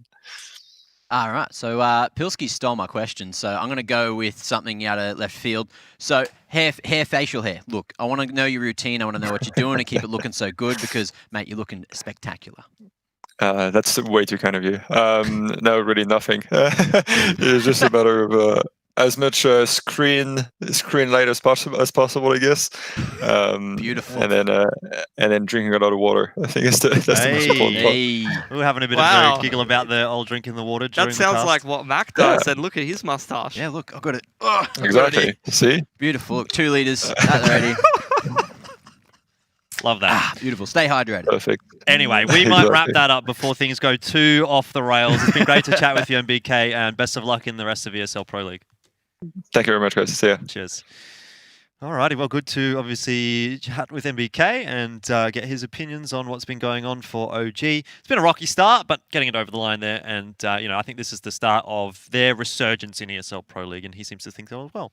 Yeah, and I liked his answer that he was talking about when he about the 1v5, which is like you see him look so frustrated when he's not able to close that, and it's good to get sort of the thought behind that. Something that reminds me of, to be honest, is not something I see as much in CS, but more something I see more so in games like StarCraft, where somebody wins a game, but if they poorly execute something or they're not happy with their play, they appear quite frustrated, and from an outside perspective, you can't really quantify what's going through their head or why that is, and it's good to sort of get the reasoning behind that, because even if you do have like something that's considered a really sick play, if you're unhappy with the way that you did it or you're unhappy with yourself, you're still going to end up frustrated by it. That's it. Just a nice little bit of insight from the big man. And some insight for everyone at home as well as to how things have gone today. If you're just joining us, you've caught the end of the stream actually here for the B stream. It was a 2-0 today for OG up against AGO. Very clean victory in the end there. So a quick day for us. Over on the mainstream, though, things are not quite as quick at the moment. They did have a 2-1 to start. Nice upset there from Spirit over Vitality. Then Na'Vi got the 2-0 against Big. Right now, one apiece between Liquid and 100 Thieves. And that second map actually was looking pretty tight. It was, I think, an 8-7 first half or something similar. And then Liquid just smashed the second half. And it was like a 16-7, 16-8 kind of a scoreline. So looks like the third map's about to start for 100 Thieves and Liquid. So I'd suggest that once this stream's done, or even now, because there's not really too much left for us here, jump over to the mainstream and catch that game, because that's certainly going to be a good one. And I know you two boys on the desk here are going to be watching that, because we are looking forward to seeing 100 Thieves pick up their first win here in Pro League as well. Yeah, should be home in time to catch it from the start of the map as well. But I dare say, even if you do hang around, you'll probably be raided over there anyway, so you won't really have an option. Yeah, probably. Pilsky, what do you reckon is going to happen there? You reckon Liquid going to get the win, or does 100 Thieves manage to get it over the line? I mean, I didn't watch the game, but I always feel like whenever someone has a really strong win in that second half of the second map and moves into the third map, it can be pretty good for that momentum. So maybe Liquid just takes that one away. I like how you prefaced that with, I didn't watch the game. Yeah. Yeah. Well, it's quite hard to do analysis when you didn't watch the Well, game or try and make a prediction. Well, how did Jordan watch the game? Well, he was just on HLTV scoreboard, which doesn't really tell you what's happening very well. It just tells you who won what round and how many of them and who's getting all the assists and how Gratisfaction got 33 assists in 4 rounds. Yeah, look, he's playing 2 games at once. That was actually pretty impressive. Good on him. All right, well, speaking of a couple of games at once, that's the end of our stream, but we do have a few more games for you throughout ESL Pro League Season 12. We'll be taking a day off tomorrow. Looking forward to that one. When we do come back, though, we get to see Gen G and at least our first taste of Chaos minus Steel. We've seen Gen G already playing in Pro League so far, and we saw some pretty good stuff from Bentet, so that should be a good matchup. On Tuesday on the main stream, though, they'll have a few more games as well. Ensign Godsent to start things off, G2 and then Heroic, and obviously FaZe and Fnatic to finish the day there. So a few good games as we come back, but that's the end of the week for ESL Pro League, fellas. It's been kind of nice to be able to cover a little bit of EU and NA Counter-Strike, even if it does mean waking up at 3 o'clock in the morning. Yeah, I've been pretty happy with a lot of the games. We've been gifted with a lot of good games. The last 2 days of the week a little bit more one-sided, but I think next week we'll start off fairly well. I think Gen G and Chaos should be an absolute banger. Yeah, it's going to be a sick matchup to kick things off next week, and looking forward to it. Indeed, looking forward to it as well, fellas. But as we've said, that's more or less the end of the show for us today here on the B stream. Make sure you do tune in again when we come back in a couple of days. For now, though, we'll have to bid you a very good night.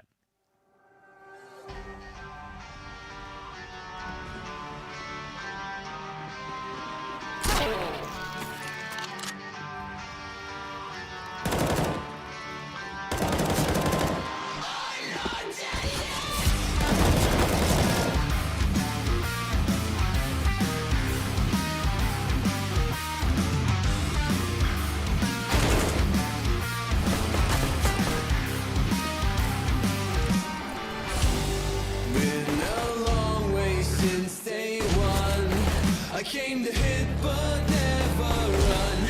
I would take on anyone. I got a feeling that it's just begun. It's my ending. I got a feeling that it's just begun. It's my ending. I got a feeling that it's just begun. Can you hear me? I think I'm still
Intel Gamer Days is on now.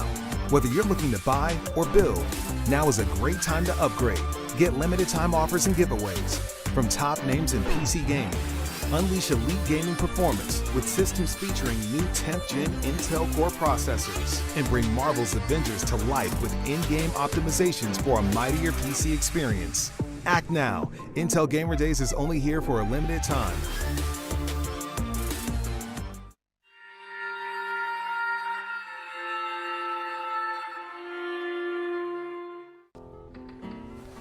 If you want to know what you're good at, and, well, also what you suck at, check out csgohub.com. Coming!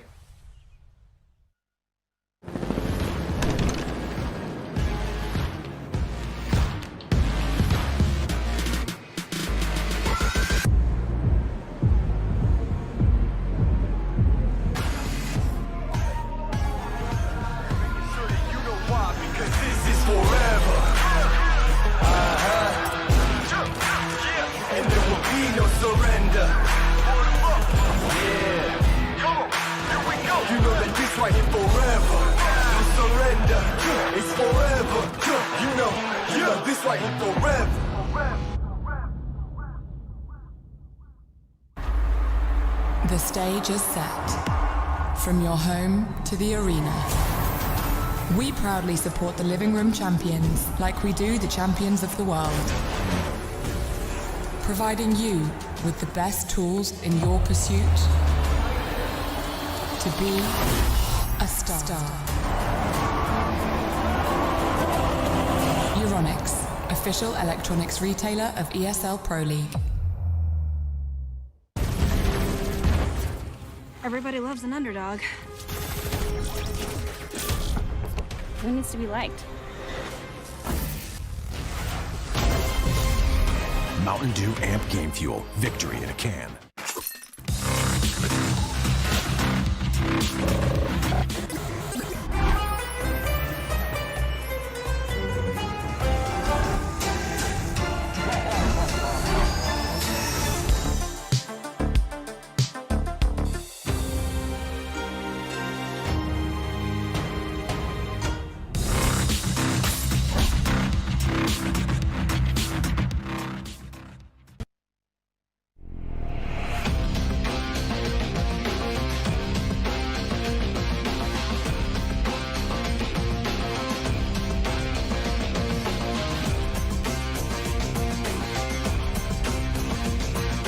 Your favorites will play soon.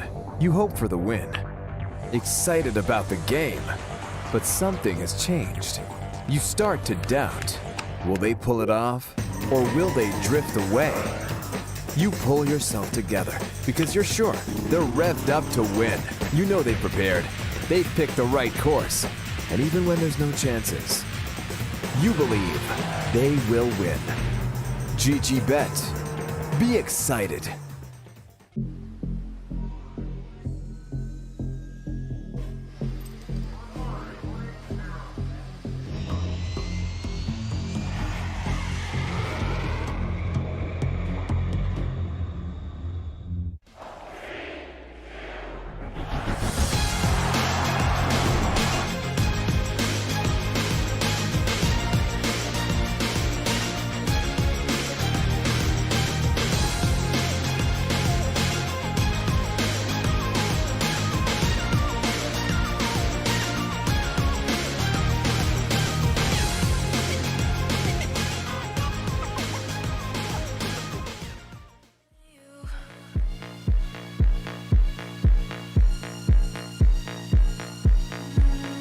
Just faster than you.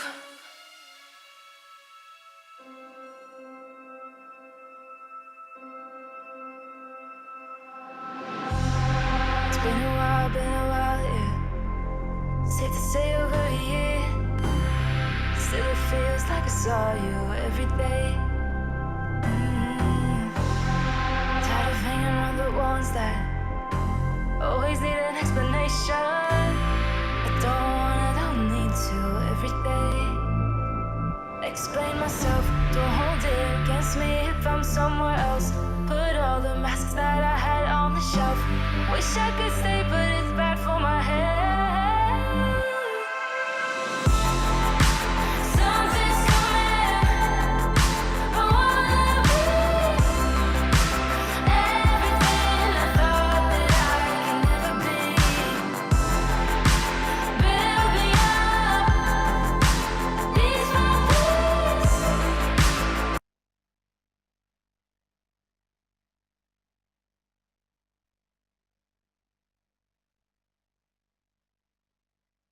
side of Mirage, so Liquid are going to be up against the test straight away. 2 defuse kits coming out for the American side. Simple and Dren will be carrying those. Elige with a smoke, which he's throwing out straight away. Hiko and Nitro going to be on the Kevlar. So already looks like Luminosity will be setting off to just get a fast play into the A bomb site. No passive play, just straight in there, straight in the face of the Liquid players. A lot of people are going to be running out of Palace as well. I wonder if Elige, who's in the shadow position, is going to be able to do some damage here. He's also got some support from Nitro at CT spawn. It's a double kit here as well, but here goes the push. Luminosity getting in there, and now lots of frags just being traded at the moment. Actually, only 1 player down, and the smokes are going to be up there to really stop this this retake from going as planned for Liquid. But look at this, trying to push CT spawn, and FNX is going to pull it off with 2 frags, leaving everything on the shoulders of Adren. But see you later, Adren. Now on Hiko, the clutch master of the team. Thur has something to say about that. A great attempt there by Team Liquid. They had the perfect answer for Luminosity's push. They backed down in CT spawn. Unfortunately, Luminosity just got the frags when they pushed down in CT spawn, and that's where they lost round.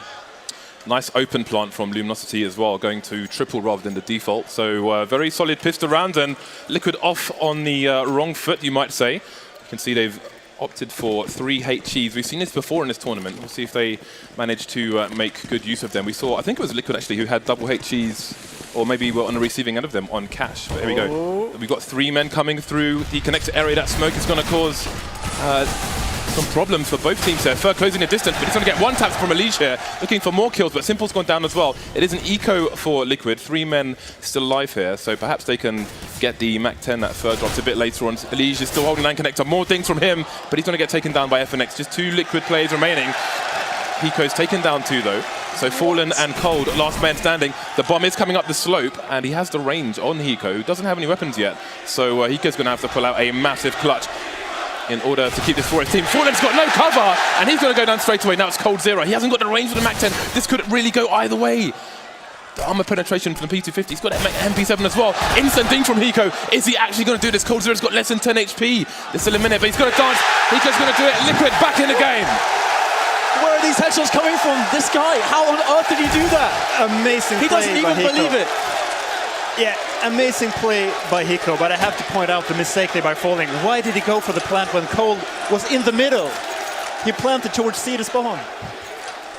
Perhaps, perhaps nerves. I mean, this crowd, there are 2 elements to this crowd. One is obviously the pressure that Cold and Co are going to be feeling, but also the pressure on Liquid. But also, if things go the way of the Liquid that we saw yesterday, Simple might get a bit too excited. So there's so many factors purely to this crowd. We will see how it goes. 1-1, Liquid with the guns now. We have the force bite coming out from Luminosity, and FNX is moving very close to the connector indeed. Oh, we're looking for the shot! What? FNX, really sick 1-dig there over by Ticket Booth, and now Liquid, the pressure's back on them again. They have to scramble to reposition here. They can feel the presence coming in. FNX once again with a deagle. This guy's going nuts at the moment, and Taco's getting in there as well. But how is this happening? Luminosity turning the tables on Liquid, who had a way better buy. Nitro's getting in there with the UMP, but falling straight back as well with a frag. But Hiko once again, all rests on his shoulders. HE into the site, but it's going to find no target. There's the face, and Fur is going to close it down 2-1, and Luminosity just bounced back immediately. A very simple A-split there from Luminosity, and FNX just winning that round by himself, getting 2 entry kills there with that deagle, and he's been playing out of his mind this tournament. I think he dropped a 30 bomb versus us in the group stage. So yeah, he's going to be a big factor in this Mirage game. How is it he can just walk into connector and just 1-dig people? Why doesn't that happen to me? I don't know, it's just ridiculous, right? Well, this time we've got 4 HEs coming in from the Liquid side. Normally you can often see force buy after force buy in a situation, but it seems Liquid going to be a little more passive. Where are these HEs going though? There's 1 top mid. There are 2 players top mid for the Ts as well, but they're going to try and slow things down here. Previously, after the pistol, they were moving really fast towards connector. Fur has come from the underpass this time, so a little bit of a difference. We can see that the numbers for Liquid are stacked over towards the A sites at the moment. It's minute 30 on the clock. Just 1 Molotov on the Luminosity Gaming side. And Fur, again, he's going to be the man to sack with the MP7. So 6 HP, he won't mind taking down 2 players. And Luminosity may read that there is a stack over towards the A-bomb site. You can see Taco trying to do a bit of harassment from Palace as well. Simple rotating. So Liquid putting all their chips on the A-bomb sites at the moment. But the bomb itself might start to move over towards B. Yeah, not too much for Luminosity to do, but just take it slow at the moment. And you can see they're getting a lot of information as well. And the creep B-Apps is definitely a very good choice. And they've got a player by short as well in the window room. So things are looking pretty solid here for Luminosity. Taco trying to confirm what's going on this bomb site. As his teammates creep towards, and once he spots a couple players, then they're going to know that the B-bomb site is open for the taking. Pretty good play here from Luminosity, discipline. And there you go, they'll find that the B site is indeed empty. And Taco's actually going to pick up a kill here. It's going to be challenged and get things, and that's a quick frag there for Hiko, so he's going to be able to steal away a Galil. But Luminosity, pulling off a pretty nice anti-force buy round in this one. Yeah, and I kind of feel bad for Liquid. They have had really good decision-making this half. On the pistol round, they went down towards CD spawn. They didn't overcommit. On the round where FNX got those 2 Deagle kills, they didn't overcommit in middle. But they're just getting out-aimed at this point. Well, Nitro is in a good position to save this Galil, as the Ts aren't going to overextend. Fur and Cold are quite heavily tagged, and the other two won't want to give up their rifles in the hunt, it seems. So we'll see if Nitro can do anything with this in the next round. There's not much money on the rest of the team at the moment. They're going to be between 2,000 to 3.5, so should be another good round for Luminosity. Fur continues with the Mac 10 from the previous round, so we can expect him to do more information finding for his team. They will be wary of that one Galil. We'll see if Nitro opts to buy any Kevlar. Indeed he will. Pick up some Kevlar with it. He had a bit more money in the bank than some of his team. But the main buy will come in the next round for Liquid. So Nitro's put off smoke and a flash as well. Hiko's got the 5-7, and we know he is super strong. Seen many highlight clips on maps such as Cash, where he plays those close corners. And he's already been clutching straight away for Liquid, which is good sign for the future. So it seems that Luminosity are going to speed things up on this occasion. It's a very fast B split, perhaps having a read on Liquid going to stack A once again, but Simple is on the hunt. Yeah, not too much to work with here for Team Liquid in this round as expected, just managing their economy. Of course, though, Nitro did steal away, or rather Hiko was able to get the kill on the Galil player. Nitro has that now, so perhaps Liquid can get a lot of damage in. Get those frags on the exits. They are starting to wander around middle, and looks like Simple's going to push Fallen away from the B-Apps at the moment. Looks like Cole is going to be able to take down Hiko and Adren, so Liquid not able to get too much from this round so far, but there is still an Unleash, still a Simple. He's going to pick up a frag. There's the trade coming in. But what can Simple get done? No Kevlar. Got a CZ. Going to spot the frag onto Cole. Can he claim the weapon? That's the question. We all know what Simple can do with more or less anything. He's going to find that M4, and there could be some players facing, and there's 2 at once. What is Simple going to do here? He's going to keep facing, and that's it. Fallen's going to pick him up the sky, and looks like we'll go to 4 rounds now for Luminosity, 1 for Liquid, but Liquid can finally field a buy. What should they be doing with this hit? Yeah, this is actually the first real weapon round of the game. 5 rounds into the match. It always becomes awkward when you win back and forth there in the beginning with the force buys, but finally we can see an AWP here on Adren and a lot of nades on the rest of Team Liquid. And no Kevlar on Adren though, so he will be running around naked in the nude. Let's see if Luminosity can just break Liquid once again, or if Liquid can fight back with these weapons. Actually going for an aggressive mid-take. Cold Zero is going to find himself under quite a bit of pressure here. The aggressive incendiary. Now can he get out of there? The smoke is going to help that. Here comes the cavalry from the underpass. Simple with the frag onto FNX. Fur is trying to spray madly, but Simple picking up another one. He's going to get support here. Absolute madness in middle. Fur pulling out the Glock. Still can't find the frag. What is going on? Simple jumps straight through the window, and Fur is going to finish him off, but it is still a 4 versus 3 in favor of Liquid. Why did Simple overcommit in that battle? He got 2 entry kills. He could have just fall back to the A site and just would have won the round 100%, but instead he went for the jumping USP. Nitro is standing top mid behind the smoke that entire time, and the numbers continue to dwindle on the Liquid side. Things evened up now, 3 for 3. Fur has not got much HP, so his HP is going to be paper thin at the moment. We'll see if the Luminosity side can get a plant. The bomb still needs to go towards default, where Elige is holding. Down goes the bomb. And now we have only 1 player on the site, and that's Fallen with an AWP. He is susceptible to being traded here. Fur is coming in quickly in T-Slope, but again, he's only got 7 HP, and there he goes. Quickly dispatched off by Hiko. It's Fallen versus 3 now. He can try and do as much damage as possible to the CT side, but he won't do any more damage. And I think Liquid, I mean, that really could have gone either way. Nitro was standing behind the smoke top mid, while 2 of his teammates fought somebody underneath the window for what seemed like an eternity. Yeah, Nitro could have just turned around, jumped onto the ledge, and just killed further in the back. Here we can see it once again, Simple getting those 200 kills. And we can see Nitro there up catwalk, close to the ledge. I don't know what he's doing. Fair enough. Yeah. Okay. Period. But that's the charm of Simple right now, is that this guy is just incredulous to watch because you have no idea what's going to happen when you're in his point of view. But into the next round, Liquid stringing one by together. Oh, bit of a tag there from Adren. Oh, the challenge coming in. Adren will escape though with 22 points of health as the mid will be taken up by the Luminosity side. Fer is going to be challenging towards Connector as well. And you can see Adren very passive, not having to give up that position. And Luminosity are going to know this, and they're going to start to abuse it. You can see Fer and Connector, Taco is in the Palace. Perhaps together they can make a play here onto the A bomb site. We'll have to see how it's going to pan out here. But these positions are very forward for Luminosity, and I would be worried if I was Liquid. The smoke went down in CPL, just been re-smoked as well by the Ts. Adren and Elige instantly exchange places, so Adren is on toll booth now, looking into Connector. So if Luminosity opt for the split towards A, then they could be in trouble. Taco's in Palace, the bomb is still top mid. FNX has been harassing B. He's currently playing a passive Liquid needs position. to take some ground back here towards Connector. Yeah, I think Nitro is playing close A slope, so they've opted to try and get real estate elsewhere. But again, Fer is just waiting and waiting, but Elige is the one who's going to be taken down in that with fallen on short. So he could suggest that there's going to be a B split. So they're going to sack the AWP here and put the rest of the team over towards the A bomb site. Nitro's getting more aggressive now, but it's only him and Adren left. Fallen. Will he spawn anybody? It looks like Hiko's going to take down Fallen, but FNX on the other side of the map. I mean, he's going to get the kill, but they spotted the bomb now. But will it matter? Adren is out of the picture. He's been taken down by Taco. And now it's Hiko and Simple against the world. And we'll have to see if they can actually do something in this position. It's going to be a very tough one. Still, an amount of grenades on Fer. A smoke, a couple of flashbangs. The bomb is down. There's 4 players with plenty of time for the post-plant. So with all of that information, Liquid, they're going to go for the save, keep the rifles alive if they can. And Simple, he's got a kit, full Kevlar, a couple of flashes with the AWP as well. So definitely a lot of value there to save. I'm very surprised Liquid went for that gamble, having 2 guys deep onto that B side, boosting Simple.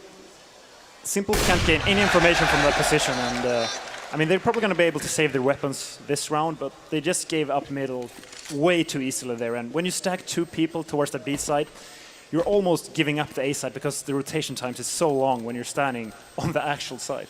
Right, so I mean, how do you feel about the early round play though? Otherwise it looks good. Yeah, I mean, they tried to contest middle in the beginning. The only thing I disliked was that he didn't try to take it back once Luminosity gained connector control. Well, the money is pretty bad on the Liquid side at the moment. This will definitely be an eco from the players around the AWP and the M4. Never mind, that Simple's dropped to FAMAS actually. So let's see if a buy is going to come in here from Liquid. Indeed, they are going for what seems to be a full force. Hiko's going to leave, no, he's going with all the nades and so on. So they've got 2 FAMASs and M4, the AWP onto Simple now, so they're going to need a bit of explosiveness. But even with the force, they've gone to stack the A bomb site. But there's nobody there for Luminosity. Let's see if Liquid can gain this information and do something about it before Hiko finds himself in a lot of trouble. The nade's not gone the right way either. It is Hiko though, and he is definitely the master of these situations, but can he do this? Oh no, Taco's going to take him down straight away. A lot of pressure on Liquid now to somehow rotate in time, but they're going to, Luminosity going to have the site completely locked down. This is a really hard retake, to be honest. Simple's going to go close. Oh, he's going to miss the no-scope. And that means that now his team Liquid, they are completely shut out of that site. And look at the aggression, Luminosity. They want to clean up these weapons. Can Liquid survive here? Adren is able to defend against Taco, but it's still dangerous right now because FNX, he is on the hunt coming in from T-Spawn. He could definitely get a couple kills here. This is a very dangerous moment for Liquid. They must keep these 3 weapons alive, even though Nitro is on a 5-7. See Cold Zero making sure nobody grabs the AWP either, which obviously would be very expensive. Nice. So Nitro, will he pick up a weapon? Indeed, he's going to get an AK. So it looks like Liquid will survive with 3 players, although Fer and Cold are very close. Oh, Dren just peeks at the very last moment. There goes one of their rifles. And once again, Liquid going for a stack. 4 people play the A site that round, and stacking the site is to tell that Liquid is giving way too much respect to Luminosity right now. They just have to play more spread out in the beginning of the rounds. Otherwise, if they're unlucky, like happened this round, Luminosity will just go the other side. They just went on to B, where Hiko was all alone. All right, well, this round, Liquid, they're just going to go for a very fast mid push with all the players. And this is going to be pretty chaotic right now. Will Luminosity be able to deal with this? They're going straight for a fast short push, so this actually might work out for Luminosity. The frags start to come in now, the trades. But can Liquid get these frags? They really need to shut down FNX. He's low on HP. He's going to fall back. The flash is going to go up into the sky, but Simple will get the kill. 3 versus 3 now. But it is once again a retake situation. The bomb is going to be planted, but there's a lot of pressure and not much time, if any, to get post-plant positions here for Luminosity. Taco's picked up the AWP. He's only got 1 HP, so he's going to be definitely better off with the one-shot cannon. Let's see, all the players coming in from short. We've got a CT boosted, that's Nitro. That smoke is soon disappearing. Simple with the running boost is not going to work out for him. Fallen taking down Hiko as well. So it's Nitro to try and save what he can. And again, we mentioned it yesterday that things that might work against a weaker team are probably not going to work against Luminosity. It's definitely going to be a harder task all round here for Liquid. So Luminosity are going to extend their lead to 5 rounds. Again, this was an eco for Liquid, despite the weapons that they had in the hole. They've lost a few rounds in a row now, so we should see a buy coming out for the CT side, but it's not going to be a great one. I really hope they will go for the mid control once again. The only round we saw them won was when they had 2 people in the window and Nitro pushed catwalk. So let's see if they try to go for a similar setup or if they try to go for the more like the super passive setup they had on B.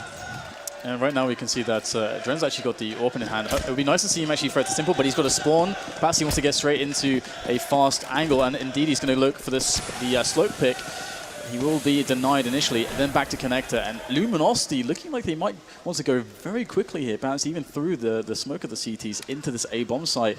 But right now, Liquid are pushing Bias to 2 people, but it's not, that information's not going to come more quickly enough. Adren with the first frag. Nitro's in there as well with the AK. They're actually holding on here. Elise as well chiming in. 2 players left for Luminosity. Liquid with 4 still left standing. But will push the smoke, and he's going to find Adren, but somehow, some way, Adren makes it work. Quick flick with the AWP, and he's going to show once again. He's going to prove all those haters wrong, as he has done this entire tournament. Cold now is against 4 players as they surround him. From the back. And he's got lots of time here, just waiting by that ticket, seeing if Liquid will make a mistake and push him prematurely. And he might just get that. Nitro, first man to fall now. 3 left, and Simple shoots him in the back. Liquid with an explosive defense there on the A side will go to 3 rounds. And a very cool setup there from Liquid, having Nitro just going for the information play from the ticket booth. 2 guys towards Connector going for that middle control, and wouldn't be surprised if they just try to go for a similar setup here. Team Liquid have picked up a second AWP, which means the human cannon Simple is going to be unleashed.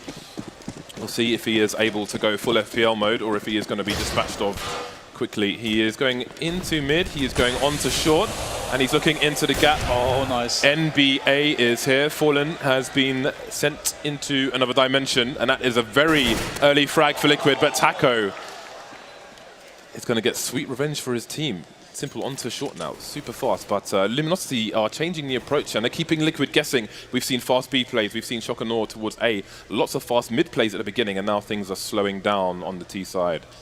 Yeah, it's actually, I wonder if that's a read that Liquid have from watching demos, that Fallen sometimes goes for the really fast pick there when he has an AWP on slope, because it was a perfectly timed double HE and that was it. Fallen didn't even get to do anything, so of course the trade does come in.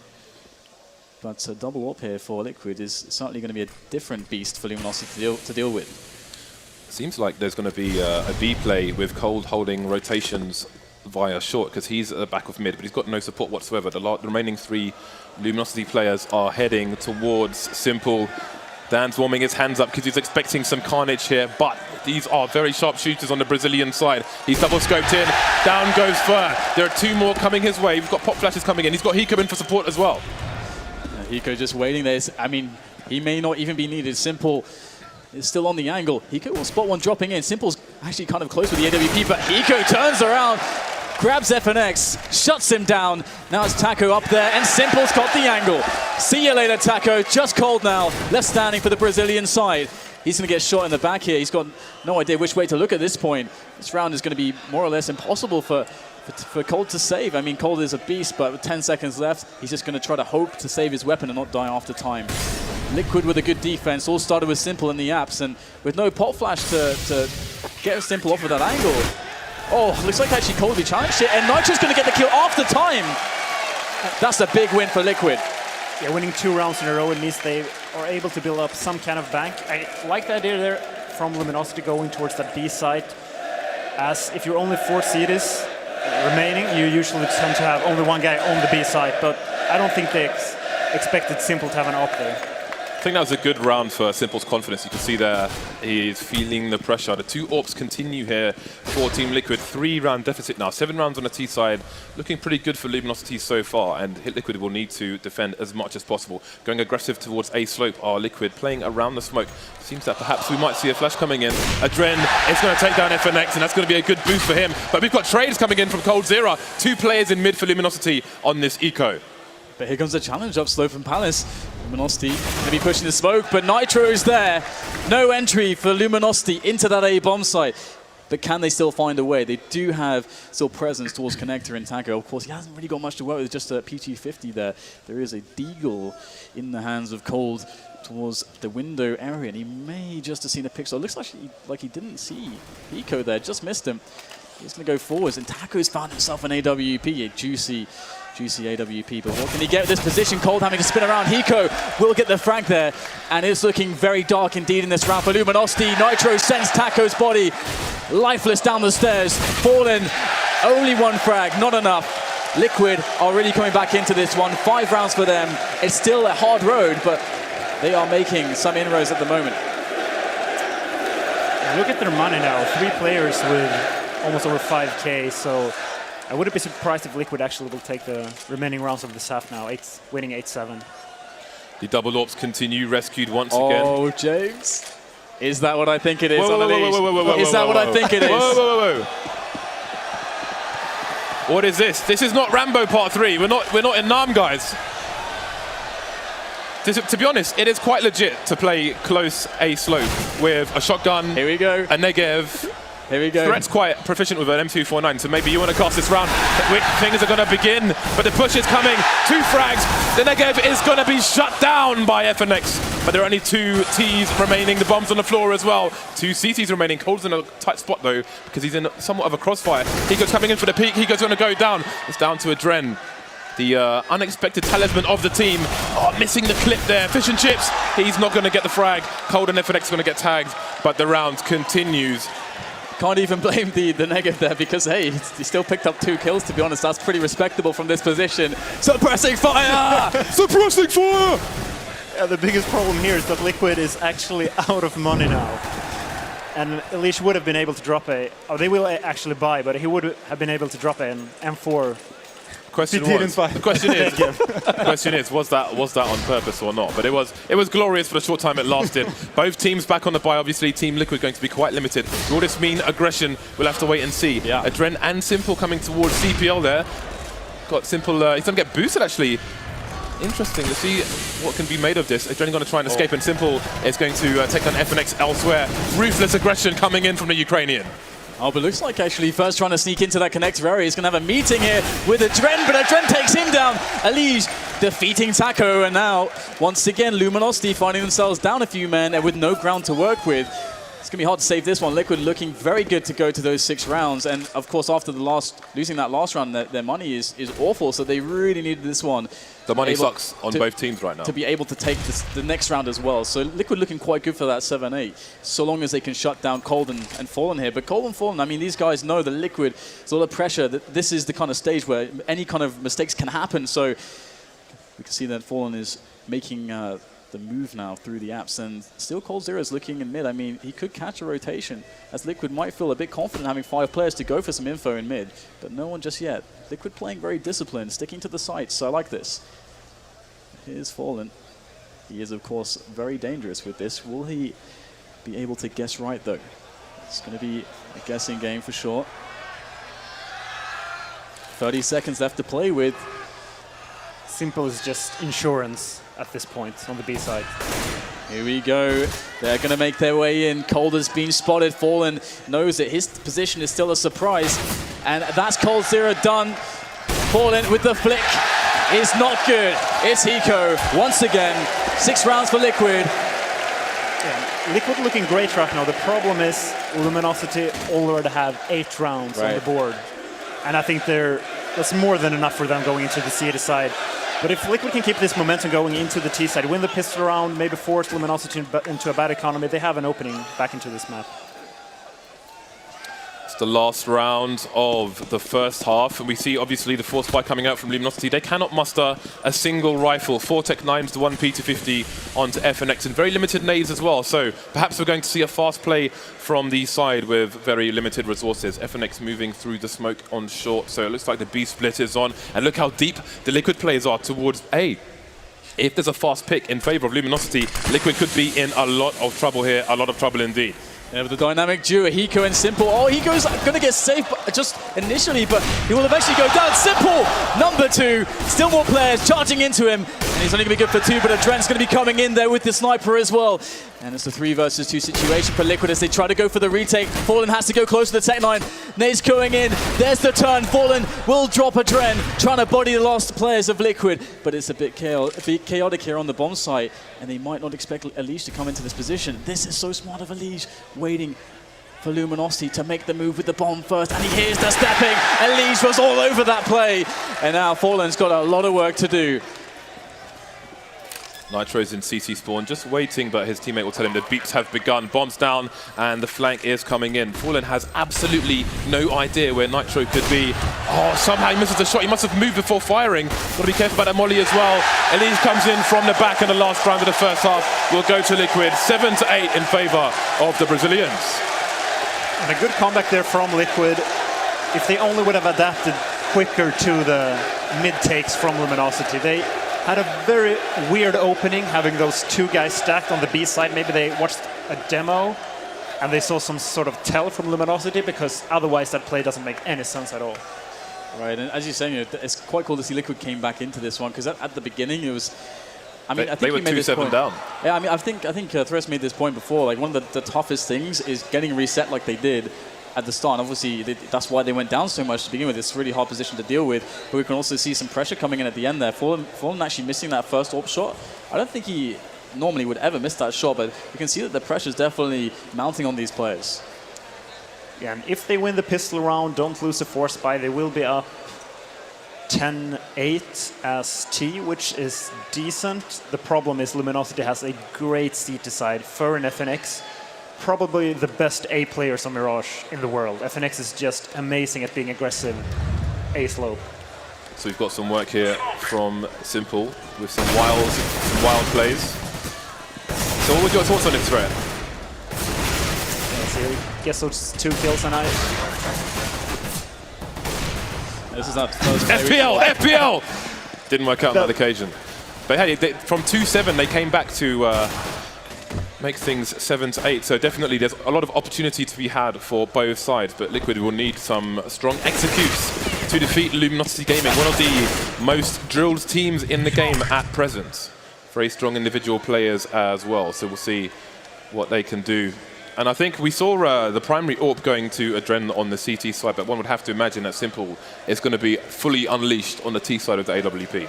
Yeah, I mean, you guys played, MIP played against Luminosity on this map, and you had a bit of a hard time. So did you feel like you kind of did you figure it out against how to attack into Luminosity CT defense? Well, it's quite easy to take middle against Luminosity. The problem is, when you're trying to rotate back T-spawn, it's so hard to trade versus FNX and Fur in that A slope. Even though you know they're going to be aggressive, either apps or the slope, they're just so on point with their positioning and their crossfires. So let's see if Liquid have a better answer than... I think this is going to be a contact B play or just a straight rush, because they have got all Kevlar on Liquid side and absolutely no nades whatsoever. Straight rushing is susceptible to nades, but there are no nades for Luminosity either. They're going all the way in to the B bomb site, and there's nobody there for Luminosity. They've got 3 people on short, but there are no threats for anyone yet. Despite the range, Fur is going to be the first man to go down, and Simple and his teammates can go and take post-plant positions. Fallen is going to go down as well. Nitro and Hiko are falling off. Is the bomb even planted yet? More frags coming in for the T side. Just down to FNX now. They should hear where he is. And there we go. Adren with 2 kills, 2 headshots. Liquid take the pistol and a great chance to take the lead in this match. And that looked like a straight-out anti-strat from Team Liquid. They just rushed the B-bomb site. and 3 players short there from Luminosity. I wouldn't be surprised if Liquid just did their homework there and they knew that Luminosity likes to do that play. It's funny because it does look like otherwise a matchmaking strat. So, rush B! Non-stop. Hey, it works sometimes, even in professional level. We're going to see the 8-8, so here we go. The force buy coming in from Luminosity. Fallen's on a scout, so that's of course always going to be dangerous. And we'll see the Deagle and CZs out there. So Liquid, we need to see a very, very solid anti-force buy from them. And there's only one Molotov in the hands of Adren, who is in the B-apps at the moment. So what is the plan here for Liquid as far as their anti-force goes? Very risky here taking mid only with 2 people, as Fallen could have easily been in the window there, tagging the first player. But luckily for them, they got mid control and they should be able to take this round from here, because now they can just go for a connector split. Speaking of connector, you can see FNX and Fur have a huge crossfire going on. And we saw this smoke come in from, I think, CLG actually, on their previous match of Mirage. But no one is going up short on this occasion, which was a problem last time. Liquid are going to go all the way through the apps. But again, they've got 1 smoke and no flashes right now. And I think they might have been spotted by Taco here. So he is going to have a peek, but wait for his teammates to rotate. And indeed, rotation is coming. Only 2 CTs on the site right now, though. But Liquid are being so slow that FNX and Fur are making their way in. There's 40 seconds left, and it seems Liquid don't want to commit. They're just giving the CT time to rotate into the bomb site.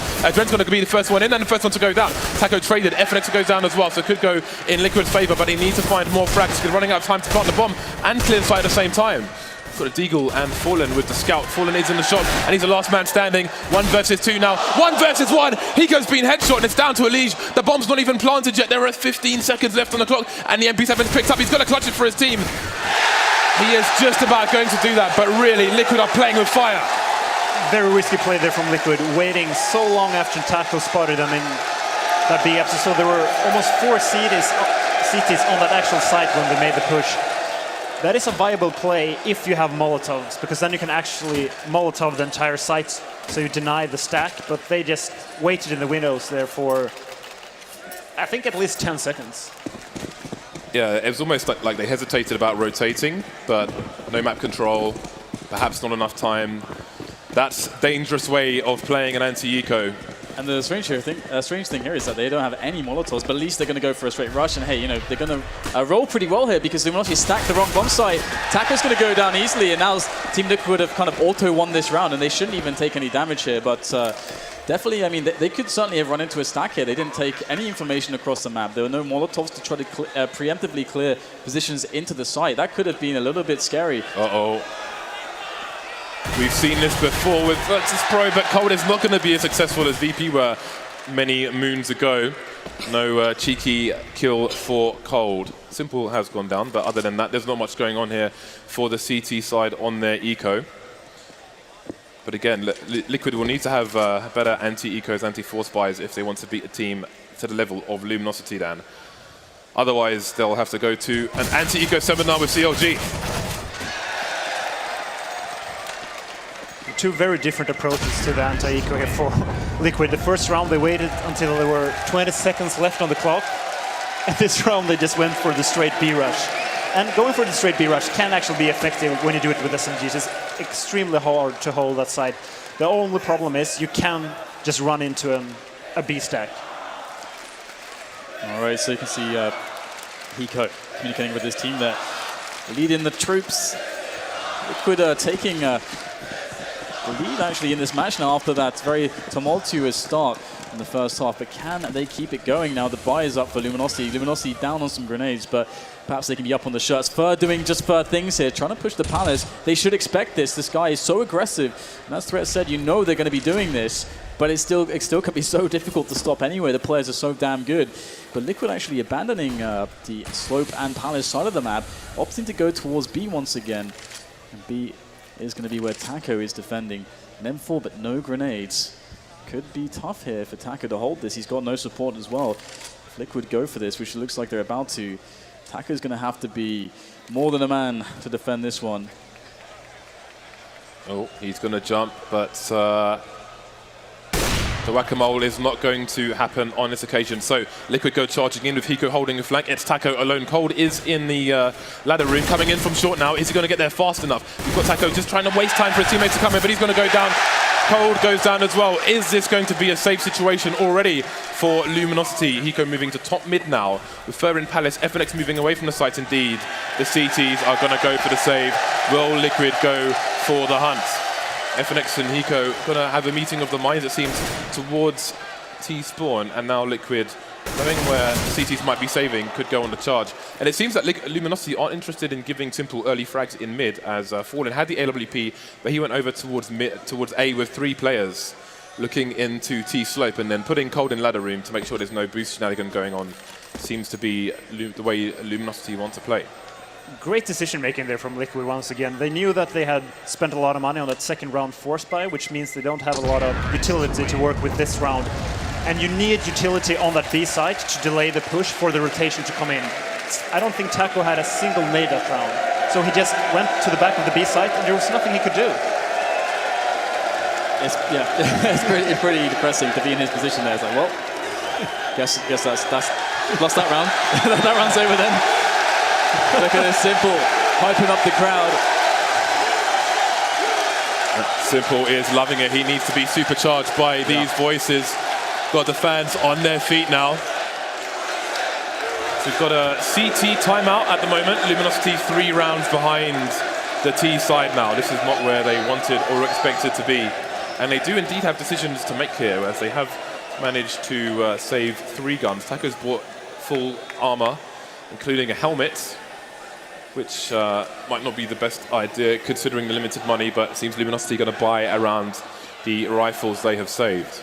And the frustrating thing for Luminosity now is that Liquid showed them, okay, we can just go for the straight B push, which means that Coldzera, who is the guy that plays aggressive short, he will always have it in the back of his mind that he has to stand close towards B, which means he can't gain that map control you can gain from the vent room. So it's going to be really interesting to see if Coldzera decides to continue to commit towards middle or if he's actually going to try to help Taco this time. There we go. Some support for Luminosity in the crowd as well. Oh, what is this? Fur is a man who is willing to play with almost any gun in the game at close quarters. He's picked up an MP9. Oh, man. That is when the pan, you know what? zoom out there. That's like when you're trying to go through double doors and dust 2 and you get blocked by someone. I respect the willingness to leave the house with kittens on your top, mate. All right, so the countdown is about to end from this timeout. We'll see what Luminosity have in plan. They have a few more nades than they had in previous rounds. FNX has no nades whatsoever, so we'll see what they choose to do. Liquid seem to be just playing the numbers game, moving into sites where Luminosity will be ill-equipped to deal with the aggression. All right, so AWP onto both sides. Simple is going to be AWPing for his team again. Last time he went towards mid, this time he has a good spawn for A actually, and he could be going for a fast pick if someone's trying to get to connector quickly, but he's going to get pop flashed immediately. Fur coming in to play close again with that oh so glorious MP9. How far will he go though? Simple has backed up a bit and he's just waiting for the CTs to serve themselves, looking for that cheap steak. And Liquid is ready for Luminosity. Having an off-holding aggression from A slope, it means they really know that Fur and FNX likes to play that position aggressively. Yeah, but it will be Liquid actually just taking the bomb towards the B amps at the moment. It is Fallen with the AWP in that position, so Fallen could be in a spot to shut down Liquid in this round. We'll have to see how that goes. The damage that he does or does not do is going to be so important going into this. The first line of defense, and here they come. The Liquid Massive is readying themselves. The Mandem, Dan. The Mandem are coming, but is Fallen going to be able to drop them? Here goes the first one. He's going to miss the first shot. I don't think he can afford to do that. They're charging onto the bomb site now. Fallen's in so much trouble. There's one shot from Fallen, taking down Nitro. He's still alive, still on the site. Adren is going to miss the shot as well. Fallen, how is he still in this bomb site? He's buying such key time here for Luminosity to make the rotation. Elise is going to win the battle against Taco. And Liquid slowly but surely overwhelming this side, but Fallen's still alive. Where the hell did FNX come from? Elise is going to hit the ground now as Hiko trace back onto FNX. Absolute madness in the trace, all down to Hiko. 1 versus 2. Fallen gets it done. Unbelievable defense from the man himself. It's Fallen. Perfect play by Fallen right there. Not only did he get, was it 4 kills? At least 3. He delayed them so much. Waited for the rotation. I think there were 3 guys on that B site when they actually went down there with the bomb. So Fallen just won that round by himself. Let's see what the money looks like on the CT side once everyone leaves spawn. It's not very good at all. Liquid have won 4 rounds from 5 in the second half here. If they are able to take Luminosity down, then perhaps that could be a game-winning round for them. We'll see how it goes. Simple, obviously, with his signature aggression. And again, Luminosity choosing to abandon mid, but the problem is they're putting 3 people towards A, and if Liquid choose to keep abusing the B bomb site, then Luminosity may find themselves too late to adjust, as their money, again, is not in the right place. And look where the bomb is here. The bomb's been left in B apps, and there's nobody there for Liquid. 4 people opting to stand in the middle area for the time being and try and weaken the defenses. So I think it's quite clear where their ultimate decisions are. It does seem as though, you know, there's a lot of information gathered by Liquid here. They can definitely play the game of deduction, work out where the defense is, but here's the first pop flash in there. Flash didn't hit, but Aliso takes the frag onto Taco.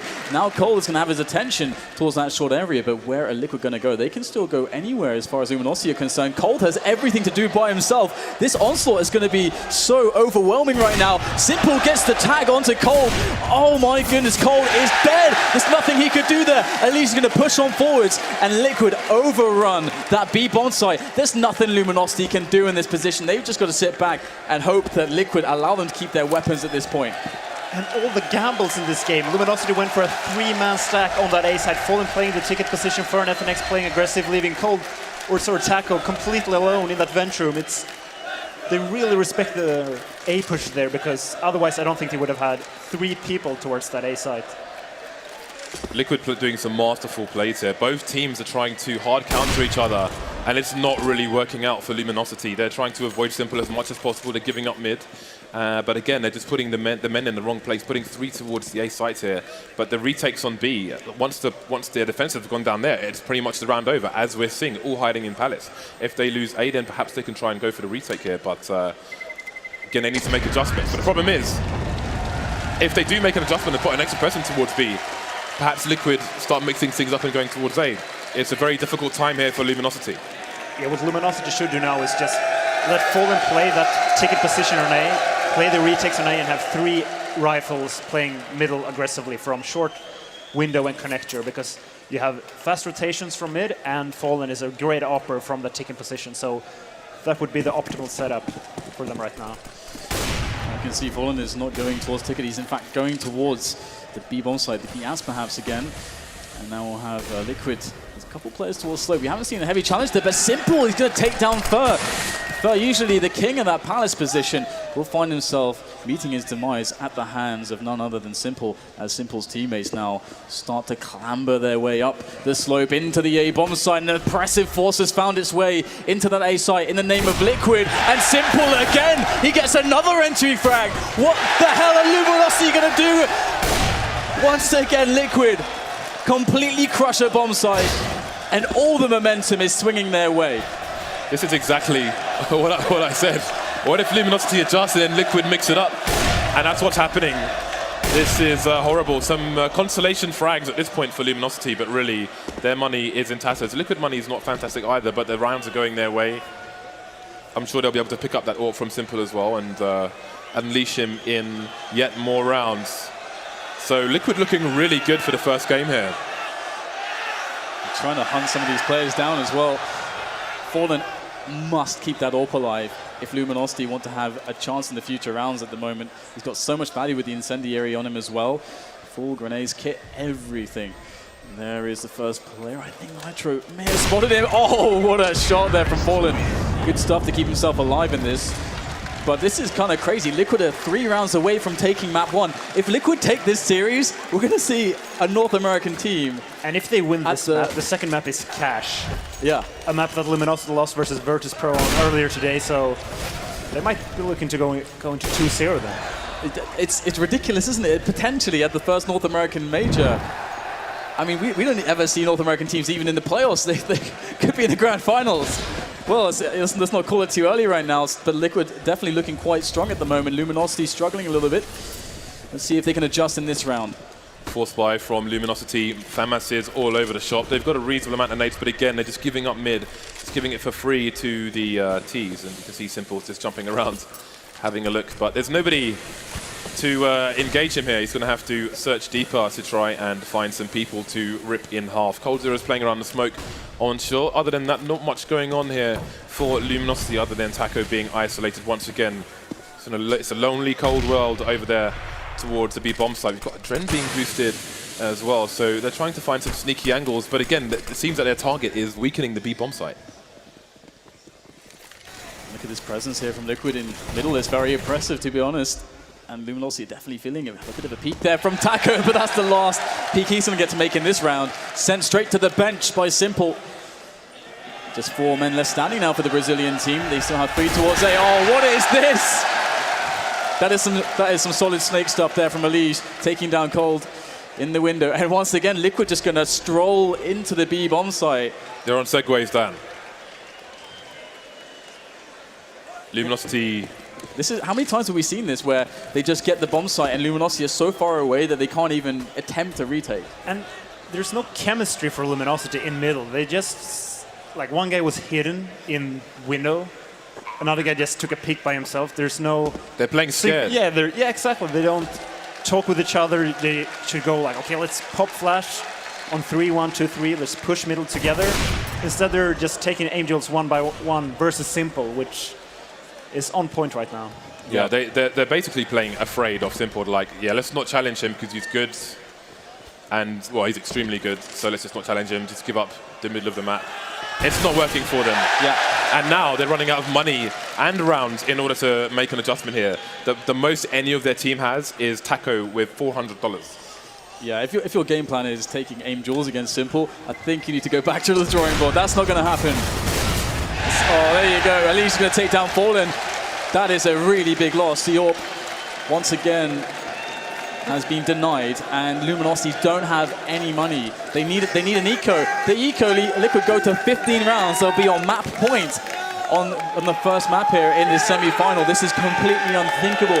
What is unfolding here in front of our eyes? Who would have predicted any of this? The thing is, because of the way the CTs, well, Luminosity are playing right now, if they are shut out of this map and we go to map 2, you have to wonder what their mental frame of mind will be after getting such a beatdown. Basically, playing scared and just getting whipped in the corner of the prison yard. Oh my God. What a picture there you paint for us, James. All right, well, no Kevlar apart from FNX who was able to save in the previous round. Luminosity need a miracle round here. They really desperately need to find a way to win this one, to be honest. They don't want to let Liquid get to that map point, of course. Simple going to try and get his pick shenanigans going on towards the B apartments, but it won't pan out for him this time. 3 Molotovs, that's a plus. Yeah, that is true. Get a golden star for that. But will they use them, James? That is another question, Dan. That's the second part. This is awesome play from Liquid. They showed themselves in middle. They know that Luminosity is really scared right now, so Luminosity still thinks that there might be a lot of people in mid. But look at this, 4 people going towards that 8 side. This is perfectly here from Liquid. Who's going to stop this? There's no one that they're evacuating the bomb site. The bomb site's been evacuated. What's that song you like to sing, Dan? Run for the hills, run for your life. Yeah, bit of Iron Maiden in here. I mean, if we're talking about fear, I don't know what's going on here. It's as if they knew they were coming. They could feel the stampede. Yeah, and they have a FAMAS, they have C-Seds. I mean, you can kind of spread out still. You don't have to go for full man at 5. And they don't have any grenades to do that. It feels as though they maybe even had a misread, that they felt like it was going to be B or something. It's a very strange scenes to be looking at the moment from the side of Luminosity. This is not the Luminosity who won the hearts of fans over the recent weeks and months. This is a ghost. I mean, what we saw on the A-bomb site there was like Luminosity hit the button for DEFCON 5 and they're like, let's get out of here, guys. Straight to the chopper, straight to that B-bomb site. And how do you come back from this? Luminosity, they do have... Oh, look at this. Double off. Double or Fallen and Cold. They need the big guns to come out. Big pressure. on the big players of Luminosity. But can they deliver the big result that they need to stay here?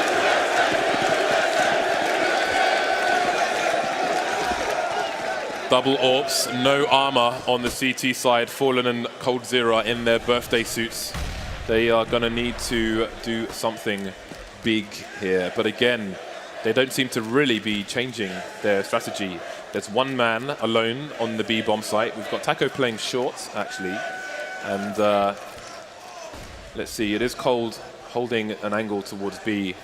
But he's going to need to be immaculate with that. He is one of the nastiest fraggers in the game.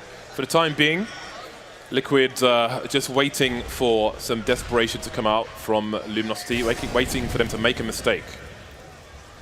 We've got Nitro and a teammate in the underpass at the moment, and we've got the pop flashes coming in to allow them to take control of Connector, where FNX is trying to make a stand. Nitro down to 2 HP now, and he's going to scurry away. Again, we've got Taco just holding a short angle, so it's still Liquid's round to impose on Luminosity. The team now going back to Old Faithful, and Cold might be in trouble.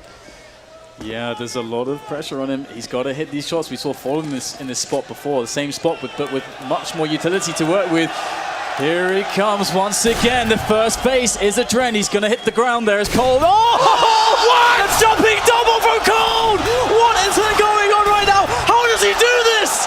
Cold has saved Luminosity with the AWP play. Unthinkable scenes there on the B apartments. They needed a huge play, but that was something I'm never going to see ever again. Ridiculous stuff. That's the most ridiculous thing I've ever seen. And it was a no-scope as well, right? Yeah. I have no words to describe. Oh my. Holy. Okay. Well, who is this guy? They've closed the gap. The gap is reasonable now. They've even been able to buy Kevlar, Dan. It's like it's Christmas for Luminosity at the moment. And that might be the boost that they needed, the boost in confidence that they needed. They've put a smoke down in B and put more people towards mid at the moment. So it looks like they're going to try and make an aggressive adjustment now. Simple is looking to eat people alive with this AWP. We'll see who gets the first frag. We've got 4 people in mid for Liquid now. They're going to have the boost looking over towards short, but Cold Zero's holding a superior angle at the moment. We've got jump peaks coming in, but nobody's going to get connected with. Still recovering from that. Probably one of the highlights of the year with that kind of a play. That's ridiculous. But Fallen here. Oh, there's the shot. The quick flick from Connector onto Elige. And now Liquid, they spent a lot of time, a lot of grenades in trying to get some work done in middle, but they have come up short now. It's Luminosity instead that have made that pick. Liquid really needs Simple to deliver now, because some of these peaks are going to be dry. They don't have any utility to work with. And now it's going to be that play towards the A bomb site. And this is what Luminosity are good at stopping. They've got 2 players close. Problem is they don't have a control of Connector where Nitro is standing, so Fallen could easily get picked off, leaving his remaining players pincered underneath the Palace area. He's moving towards Connector now. That's a very important rotation, and it seems that Luminosity's read might pay off on this occasion. Cold Zero can quickly get to short. Taco is in a good position as well. And here come the frags from the CT side. 3 men down for Liquid, 4 men down for Liquid. Another round where Luminosity haven't lost a single player, and the money is wrecked for Liquid.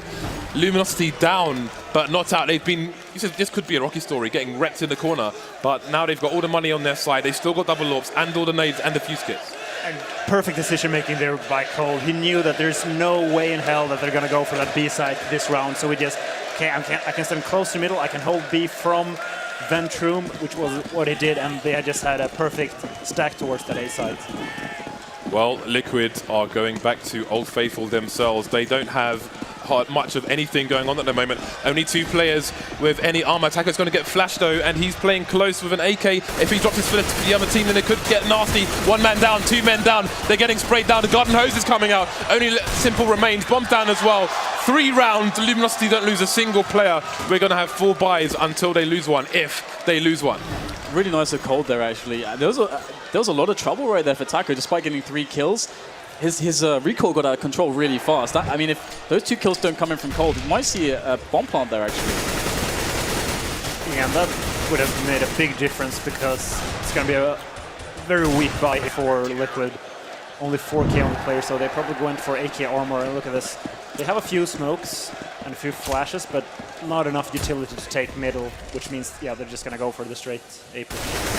Well, Fur is not having any of it. Standard aggression coming out from him. He's looking to play close Palace as well, but with 3 people on the A site, Luminosity should have a good hold here, but Liquid just holding steadfast for the moment. Simple's coming in from the underpass. Perhaps he can try and get somebody by surprise, and that could be the opening that Liquid need to take game 1 over the line. They still have 3 match points. Fur's going to win the duel, though. Now, what is the reaction from Liquid? They're still holding still. They have 1 smoke, 1 flash, and that's about it. They were banking on Simple finding a way to make an individual play to get into connector. Now they have to just force the issue. This is not going to be something that they're going to be very happy to do, and you can see why there's no distraction for these CTs. Fallen is just taking pot shots, hits both. Nitro and Hiko are down now, and it's just on Adren. Oh, nice little tap there, but it is small consolation in the face of such a dominant round from the opposition in Luminosity. Luminosity, I cannot believe the way that they're coming back into this match. And Liquid will be forced on eco now, which means there's only 1 round now between them and Luminosity. Liquid won 8 of 9 rounds in a row on the second half, and they have called for the tactical timeout, so both sides feeling the pressure here. But perhaps this is also just to put a break in the momentum of the Brazilian side and make them cool down a little bit, because they are running pretty hot at the moment. Still, the double ops continue here onto Fallen and Coldzera. They have all the utility in the world. On the Liquid side, they have an average of $3,000 per person. They're going to be at max loss bonus following this round, though. But again, the opportunity's starting to run thin for Liquid. And one thing that surprises me there, that maybe, like 2 players don't go for Galils, because everyone had AKs, right? And they had like 4 grenades between them, 2 smokes and 2 flashes. Get a couple of Galils, you can have more utility. Instead of just going for the Raw Angels against players like Fur, going to that A site, Fur is ridiculous. Usually you want one guy to, as you said, to go for the Galil or Tech 9 to have a lot of nades, so he can go middle, block their vision, and kind of say to the CTs, okay, we can be in middle. If you don't buy any nades at all, Luminosity will just know, okay, there's no one in the middle, we can just stack A, which is exactly what happened. All right, so how do you think, what would you like to see Liquid do? You've seen the first 28 rounds. Where do you think Liquid can take this over the line? When they have their buy, of course. I think they should try to do something more funky now. Maybe go for a fast B split. Maybe try to go for a fast vent room control. And then maybe rotate back and go for an A split, because it seems like they're getting mid control. They're just not utilizing it in the right way. So let's see if they're going to go for the eco now, of course. They will be able to go for a half buy. Usually tend to go for P250s, a few nades, and go for a B or A execute. So probably not going to take middle this round. All right, it's time to get back into the match. And crowd, you need to make Valve are in attendance here, so make some noise and tell them why we need a North American major every single year.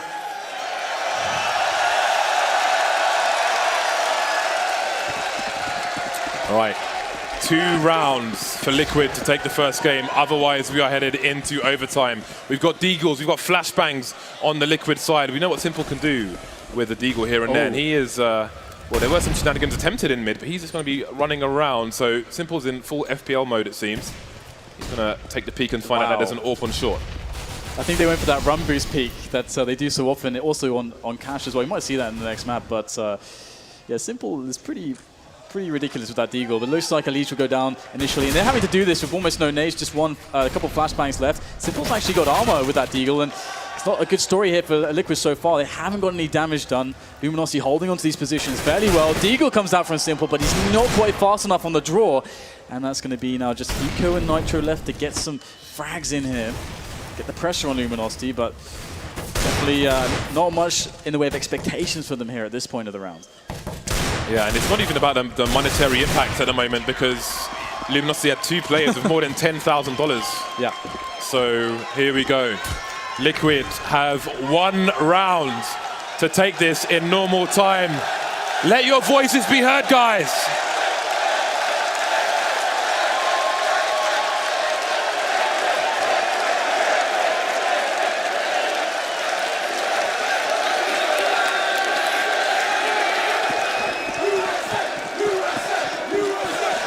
No AWP on the Liquid side, so Simple's shenanigans will be reduced, but he is one of the best AK players in North America as well. 3 men coming top mid for Liquid, but what is this from Luminosity? I sense some aggression, Dan. Yeah, I mean, we talked about funky stuff. We might be seeing that from Luminosity here. Liquid are going short as well, so Luminosity might be making the right play if they can hit the shots. There are the aggressive nades, and again, fast control here, and Cold's going to hit the first shot. Nitro's down. Oh, this is looking quite good for Luminosity, but there's a trade coming in from Elige.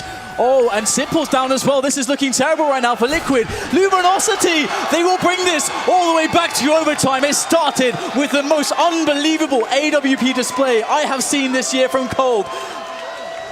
Can Liquid still survive here? Can they still actually bring this to a victory? That is a pretty solid wipeout in the last round of normal time. Luminosity started like they were asleep, but they've definitely woken up now. All the momentum is with Luminosity right now. It's huge. Yeah, did they even lose more than 2 people in those last 6 rounds? I don't think so. It's such a crazy turn, considering we saw so many times Luminosity running, to the other bomb site, just giving up bomb sites as if they were just in pure fear of Liquid as they strolled in, and then to come into such a strong performance. I have no idea what's going to happen in this overtime. Well, both teams have 60 seconds to figure out what they want to do, what they can expect from their other side. So it's going to be MR3. 10K, which means 3 rounds per half. Every player starts with $10,000. We saw Luminosity were afforded 2 AWPs in probably the last 4 or 5 rounds there. If they choose to do such a thing in this first round and they lose, then they're going to be in a lot of trouble. Perhaps, I think we're more likely to expect 1 AWP, and perhaps if they can win the round and have an opportunity to pick one up from Simple, they will do that.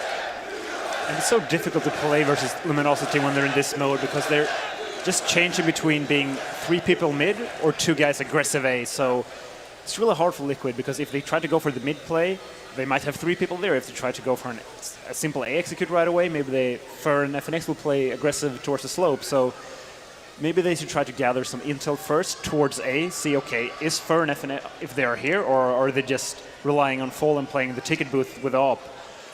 I feel like the adjustment Luminosity made was respect. They respected Luminosity too much, and now they've taken that respect away. And here we find ourselves 15 to 15. An AWP onto Simple, an AWP onto Cold. Luminosity have decided to go double AWP. Fall and Cold Zero both left with about 3K in the bank. If this doesn't go well for them, it should be a strong half for Liquid. Absolutely, we'll be kicking things off here, and Fer actually going straight down to short. So usually we'll be seeing Colt there, but now Colt is actually back in the B apps with the AWP, and he's got a fine angle, a very fine angle indeed. And Taco's with him too. So any thoughts on this setup here, Threat? 2 guys very deep towards B, probably expecting that B push. So might be a good call here for Liquid. Cold Zero is susceptible to being traded with the position he's holding, but he has Taco in for support, so it seems Luminosity have planned for that well. But again, this is another situation where they're playing a long rotation game. Liquid just waiting and waiting and waiting. Again, everybody has all the utility now, and speaking of utility, it's starting to come out towards the A site, but are they committed here? Seems perhaps they are waiting for a reaction. They're going to leave 2 lurkers, and I don't know, Adren's got the bomb. He's moving away from the A site, and now he seems to be coming back. So I don't know if this is uncertainty or if they're trying to give sound cues if somebody's mid, but here we go. It seems they're going to be committed to the A bomb site here. There are 3 CTs. Again, the 2 players towards B are in very deep, but the re-smokes are going to perhaps thwart the plans of Liquid. And here comes the second execute. 3 men up the T-slope. Fallen's going to get the first frag. Looking from the box, FNX with a 2-man. So there's only 1 player left.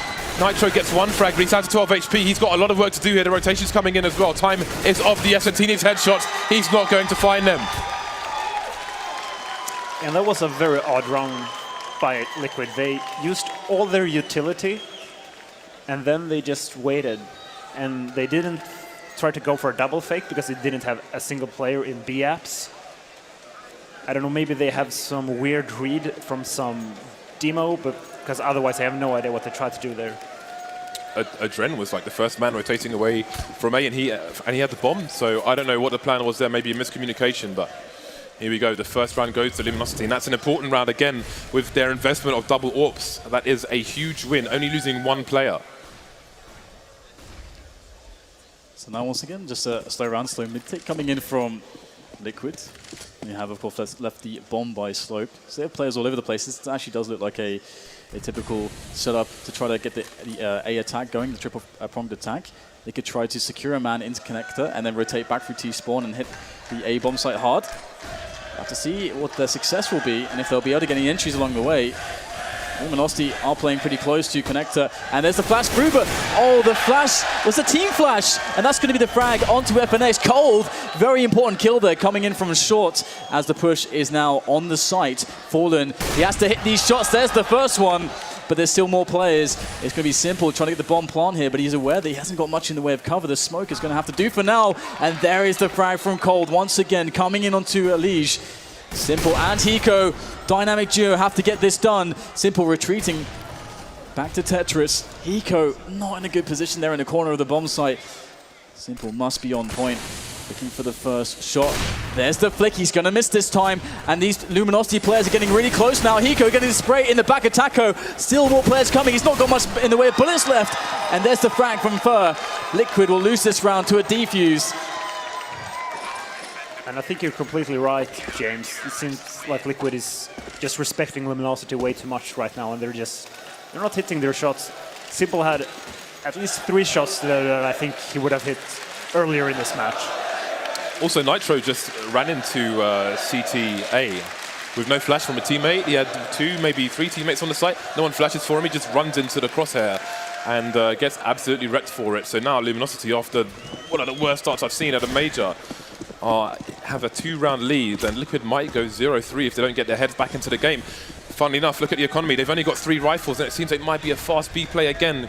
Limited utility here. They might want to go in as fast as possible. Taco coming in for support with the right-click flash, which could cause huge problems for Liquid, even if Cold goes down here. This is a really sick setup, actually. I mean, they're going to be really distracted by Cold. Cold can fall away, and there's still a player hiding here with a pop flash in hand. So I'm really afraid here. But actually, they're going to go forwards and go aggressive here, sending in the incendiaries. Looks like they're feeling the push coming, although there's no rotation.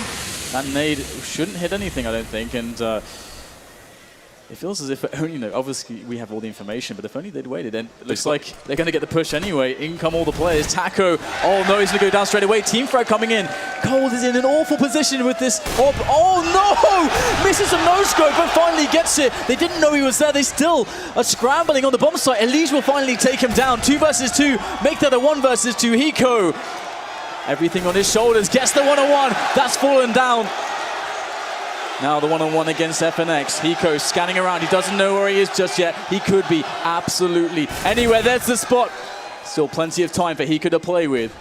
The clutch master of this team, and it's going to be FNX. 3 rounds there in the first half of the overtime for Luminosity. Liquid have a hell of a job getting back into this one. Luminosity just have the perfect read right now. Look at this. Simple, probably on tilt mode right now, and not a good sign there for Liquid. And as I said, Luminosity, they just stacked the right site every single time. They knew that there was no way Liquid was going to go for that A site, as they lost the 2 previous rounds trying to go for an A execute. So Luminosity said, okay, we're just going to have them up, taking a deep peek towards B, Taco playing aggressive there in the window. And yeah, they just, I mean, I was surprised they even got to a 1v1 in the end. 3 map points for Luminosity. What a turnaround this is. And you can see that mentally Liquid are not in the greatest of places right now. If ever they needed Dave, the human loudspeaker, they need you now, Dave. You better get up and make some noise for Liquid. It's 1 minute for these teams to think about what they want to do here. You can see Liquid having a chat, but again, now the onus is on Luminosity. They're going to be on the T side. They're going to be able to dictate the pace. If Liquid try to do something aggressive, it's going to be a risk, which perhaps they can't afford. If they lose 1 round, that's the game. Luminosity is probably expecting a double up setup here from Liquid, so let's see how they will try to punish that. Usually you just want to try to go for an A execute with a wall of smokes, So, or either you can actually go mid as long as you just keep smoking everything. But I think I wouldn't be surprised if Luminosity just goes for a simple A execute here, because Liquid is going to go for the double sniper. Otherwise, I'm very surprised. It's actually less risky for Liquid to go for a double AWP than it was for Luminosity, because Liquid now are in a situation where if they lose one round, then they're done. So might as well go all in, basically. Yeah, they might even buy an order sniper. Yeah, I was just going to say, we've seen it be so effective from the ticket booth position. If there's an A hit, it's usually incredibly good. Hey, we saw Get Right with some, I mean, it's a different map, but showing the power of the auto sniper earlier in the tournament. With an ace, actually, I think it was. No Negev. I'm a bit sad. Well, here we go. Nitro in the lead going to avoid the helmets, as they know that the AKs are coming. No AWP onto the Luminosity side. Perhaps looking for a play which requires the whole team to be as dynamic as possible. So we'll see what they have in store. As you can see, the bomb is over towards T-slope. 3 Liquid players towards A. Again, you've got Nitro in the lead playing close to that smoke. Very aggressive indeed, just as you might see from Fur & Co. Seems that it's going to be a straight-up split from Luminosity. They have control of mid at the moment. We've got a Dren. He's going to be looking towards Connector and towards Palace, but he's just about to get smoked off from Connector. There's nobody on short for Liquid at the moment, so Luminosity will move into Connector for free. If Taco actually died there, that was the push came into slope there. Taco has the bomb. Now Adren's really key here, because right now they're splitting all onto these 2 players who are pushed close to the slope. Liquid are going to have a lot of trouble here. There's 3 frags in a row there for Luminosity. What are Liquid going to do? It's just Hiko and Simple on the rotation. There's Simple the first frag. Hiko gets one as well. 2 versus 3 now, and the bomb still needs to be planted, so a lot of time to try to engineer this retake. But Simple is dead, and that leaves everything to Hiko again. He is the man you want in this position, but 1 versus 3. This is for everything. This is for the map right now. Hiko making its way around the smoke. With a spam that he will spot Taco, but that's it. Luminosity with a comeback from 15-10. An amazing play from Cole with the AWP all the way back into overtime, into a victory. 10 rounds in a row for Luminosity. 59 to 19-15. I have no idea how they managed to pull that off, but really, if they had lost that round, lost that map, the way things were going, I can't imagine what state they would have been in going into the second one. But now you have to feel that they're going to be absolutely supercharged. They feel like they deserve this. They feel like it's their destiny to go and take this final. And what of Liquid? They had so much opportunity to close it out. And they just weren't able to do it. Overall, great play from Liquid. They just lack the experience, I guess, to just close this match out, because from time to time they had excellent strat calling as T. They made really good decision making, punishing Taco when they knew they didn't have any utility on that B side. But after Coldzera got the most ridiculous round, maybe ever. Yeah, that's considering where it happened. Yeah, at the major. In a humongous match. Jumping, penetration 2-man AWP. And the thing is that... Please, is there a god? I mean, if he doesn't get that, they likely lose a round and that's it, boom. But of course, you know, this is not one and done. Liquid are still in this, of course. That was just map number 1, but it is time for a quick break. See you back here in a few minutes.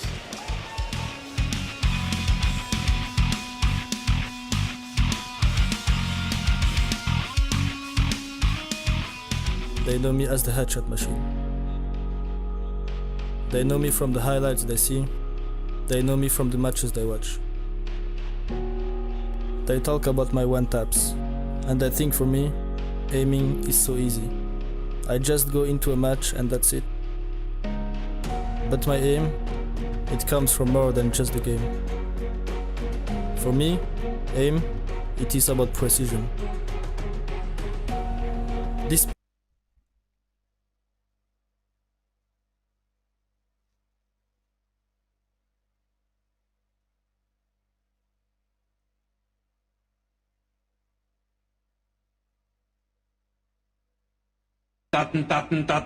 Yeah!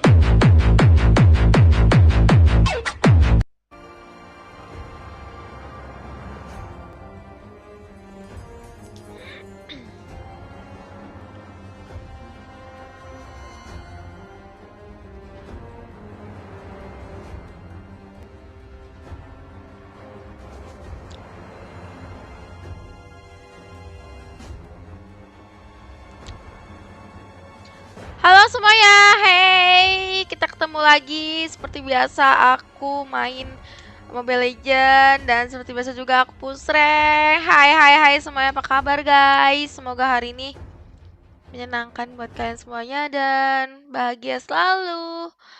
Seperti aku yang selalu bahagia. Kak Dormon, terima kasih sudah di-share.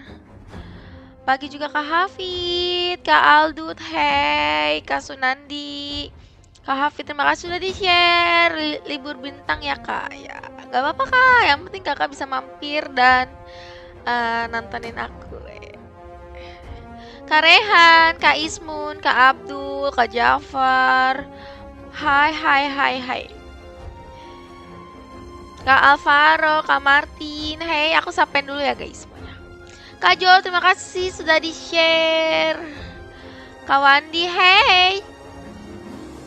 Teman-teman, jangan lupa ya yang baru join untuk di like, follow, and share. Share ke grup dan ke publik ya. Waalaikumsalam, hai Kak Badrus. Hai. Kak Jo, hai. Kak Ridwan, terima kasih sudah share. Kak Robi, hai. Bang San, hai juga, hai. Salam dari Lampung, Kak, halo.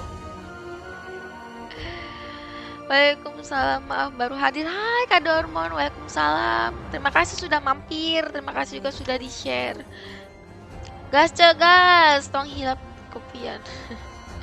Kang Dayat, hey. Kak Robi, terima kasih sudah share. Pagi juga Kak Yudi, hey. Pagi menjelang siang ya guys. Ya kan, aku langsung aja main. Langsung main ya guys. Oke. Hai Kak Aim, halo. Minimal berapa Kak? Berapa apanya?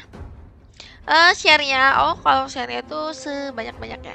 Kak Dian, Kak Alvidinal, terima kasih sudah share. Teman-teman yang belum share, ayo share dulu. Aku langsung main solo aja dulu ya. Main solo aja dulu.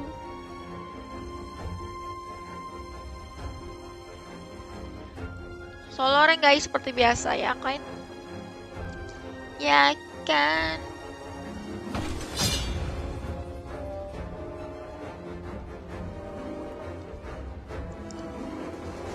Gaskeun.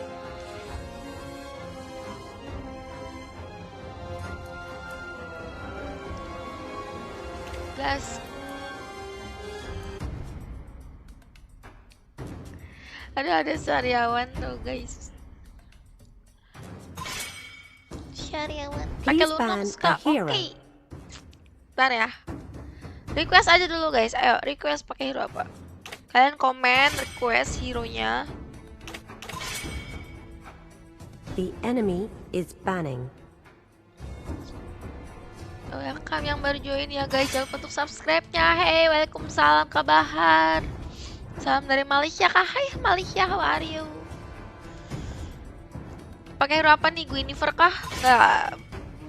Masih awal. Ntar dulu. Kita lihat dulu timnya pakai hero apa. Kalian request dulu guys, ayo. Request dulu gengs. The enemy is picking. Ada Sariawan guys, Sariawan. Rasa-rasa gimana gitu.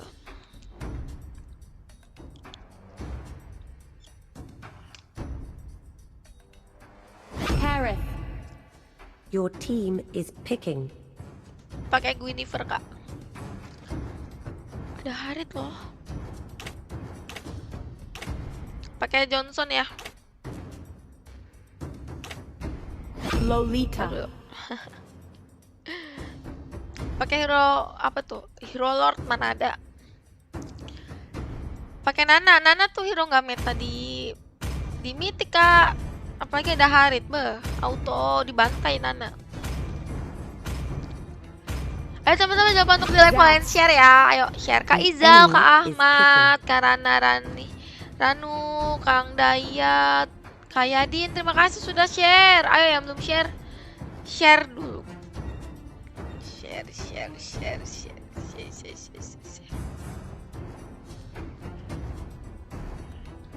Hai Kak Alfidina. Rock. Hai.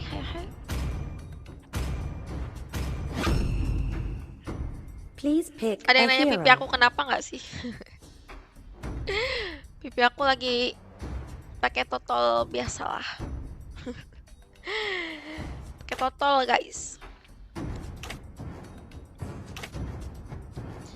Carry aja deh.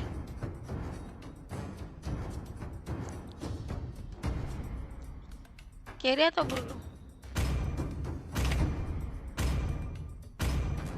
Carry. Kayaknya enak carry gitu ya buat bantai Masya. Bantai. enemy Bantai is maksudnya picking. buat hancurin Masya. Lebih cepat pakai carry. Kanurelawati, hai Kanurelawati, hai. Kak Ilham, terima kasih sudah di-share. Kak Izhak, halo. Hai, Kak Heri pagi juga, hai. Kak Amir Cumi, terima kasih sudah di-share. Pakai apa Kak? Pakai carry. Ruby. Halo, pagi juga Kak Amir. Your team is picking.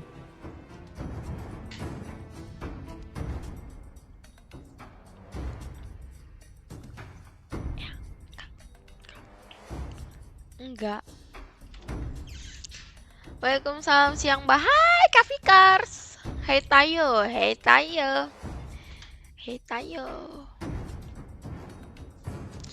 Halo juga Kak Koiril. Pagi Kak Alfian. Halo semuanya.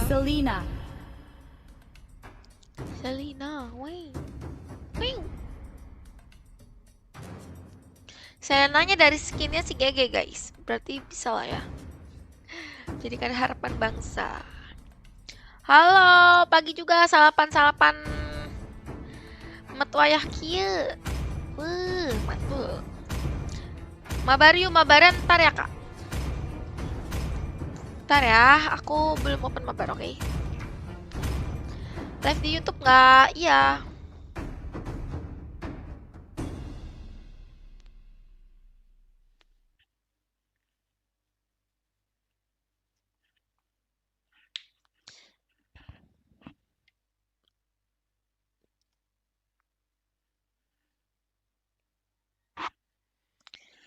Gaskeun.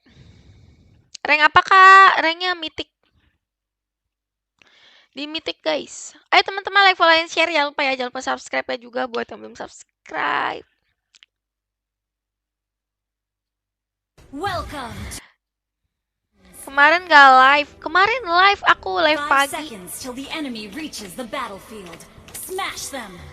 Live pagi-pagi jam seginian lah kayaknya. Deployed. Main dulu ya guys, oke? Ayo teman-teman share lagi lah, like, follow, dan share lah. Pagi juga, hai Kak Tabah, welcome. Keep up the rhythm.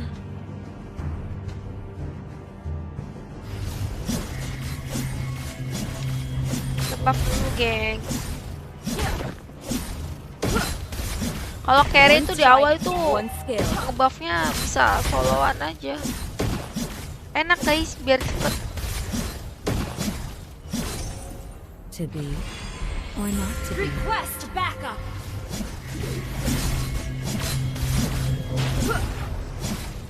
Request backup. Udah 4 grup dibagikan. Wow, terima kasih Kak Sandi, Putra Bungsu, terima kasih sudah di-share. Kak Tabal Setiawan juga terima kasih sudah di-share.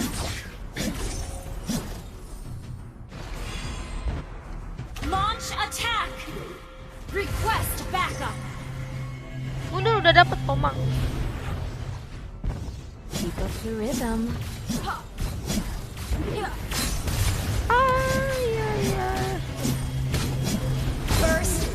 Enak sekali. First blood itu awal yang baik. Initiate retreat and strength. Turtle resurrecting soon. To be or not to be.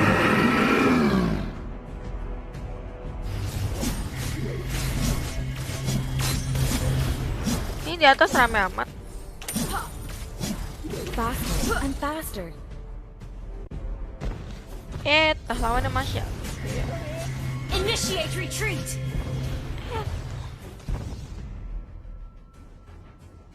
One strike, one skill. Assalamualaikum, waalaikumsalam, hai.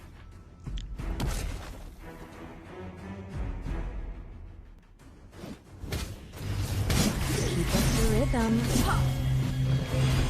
Apa tuh? Hancurkan rumah mereka terlebih dahulu. Kita hancurin turretnya dulu, guys. Hancur nggak ya? Hancur ya, hancur. Oke, 1, 2, 3. Boom. You destroyed a turret. The enemy has slain the turtle. Masya pun bingung. Faster and faster.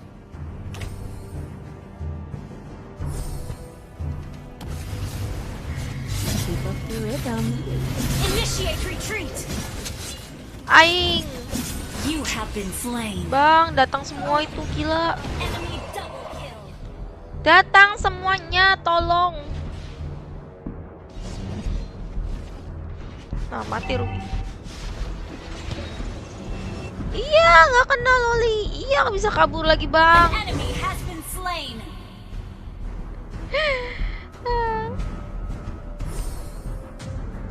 Hello Cika Kareva, welcome.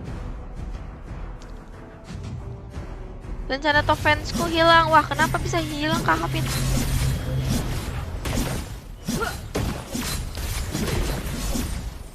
Faster and faster. Ngebuff dulu terus sampai pintar, guys. Keep up the rhythm. Wait, ngebuff lagi. Yang penting jangan sampai kalah duit sama musuh, guys. Sama MM Your team destroyed a turret. An enemy has auto been jadi slain. nggak pede gitu kalau kalah level sama tim musuhnya gitu.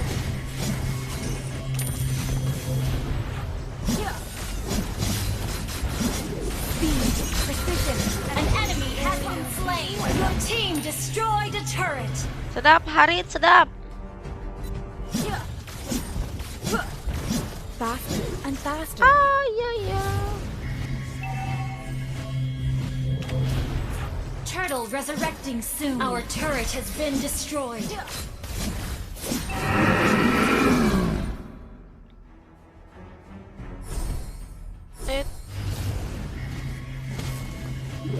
To be. Initiate retreat. Kita ambil turtle aja, guys. Keep up the rhythm. An ally has slain the turtle. Buff lagi.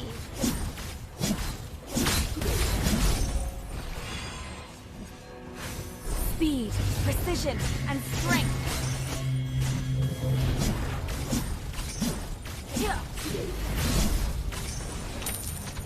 Faster and faster. Killing spree. Nah, gitu enak dong. Nah, Ruby. An enemy has been slain. Sedap.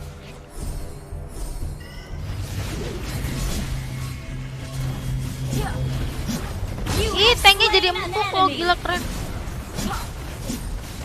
Double kill. Build carry aku yang sekarang lumayan sakit tau, guys. You destroyed a turret. Lumayan lah ya. Hai juga Kak Ilham, hai. Semangat semangat. Ayo guys, like, follow, and share, jangan lupa ya.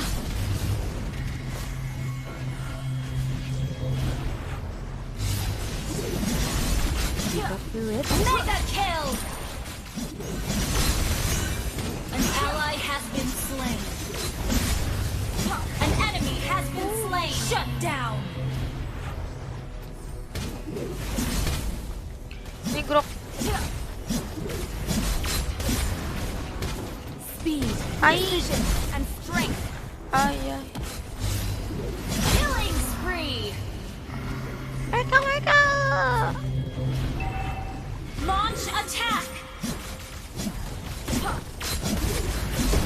Keep up the rhythm. Turtle resurrecting soon. Hancurin turret dulu. Ada Harit, ada Granger, tolong. Initiate retreat. Diselamatin dong sama Lolita. Request backup. Speed. Your team destroyed a turret. Salam dari kreator Kreatif TV. Hai. Salam dari aku juga. Ayo teman-teman share lagi, teman-teman yang belum share, ayo share. Like, follow, and share ya. Pagi kakak, hey pagi juga Kak Aldus. Killing spree. An enemy has been slain. Double kill. Oi, Masya, tunggu aku Masya. Kejar Masya. Gak kena. Ayo.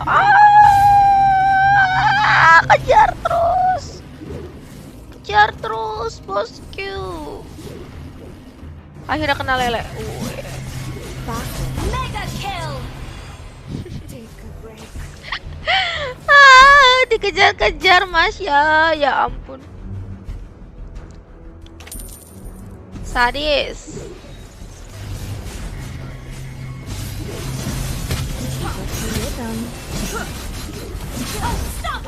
Dah.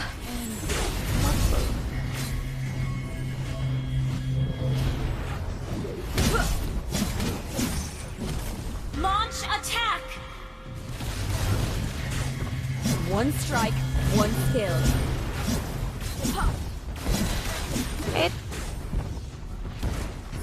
Wah, sinyalnya kuning. Masya lagi. Masya lagi mau nge-push turret. Keep up the rhythm. Our turret has been destroyed. Ayo semuanya serbu Masya. Market serve. To be or not to be. Lord resurrecting soon. Wah, hilang dia. Langsung Lord aja. One strike, one kill.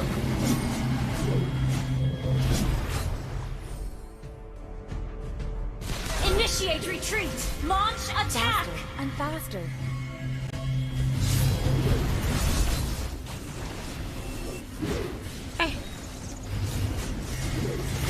One strike, one kill. An enemy has been slain. Wah.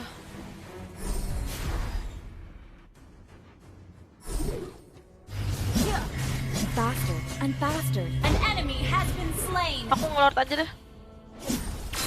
Lanjut ngelord guys. Semangat bosku, terima kasih bosku. Ayo teman-teman share lagi lah. Di like, follow, and share jangan lupa ya.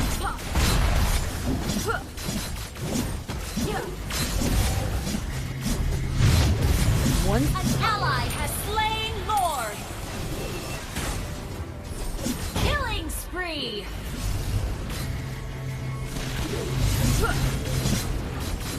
Speed, Gagal. And strength.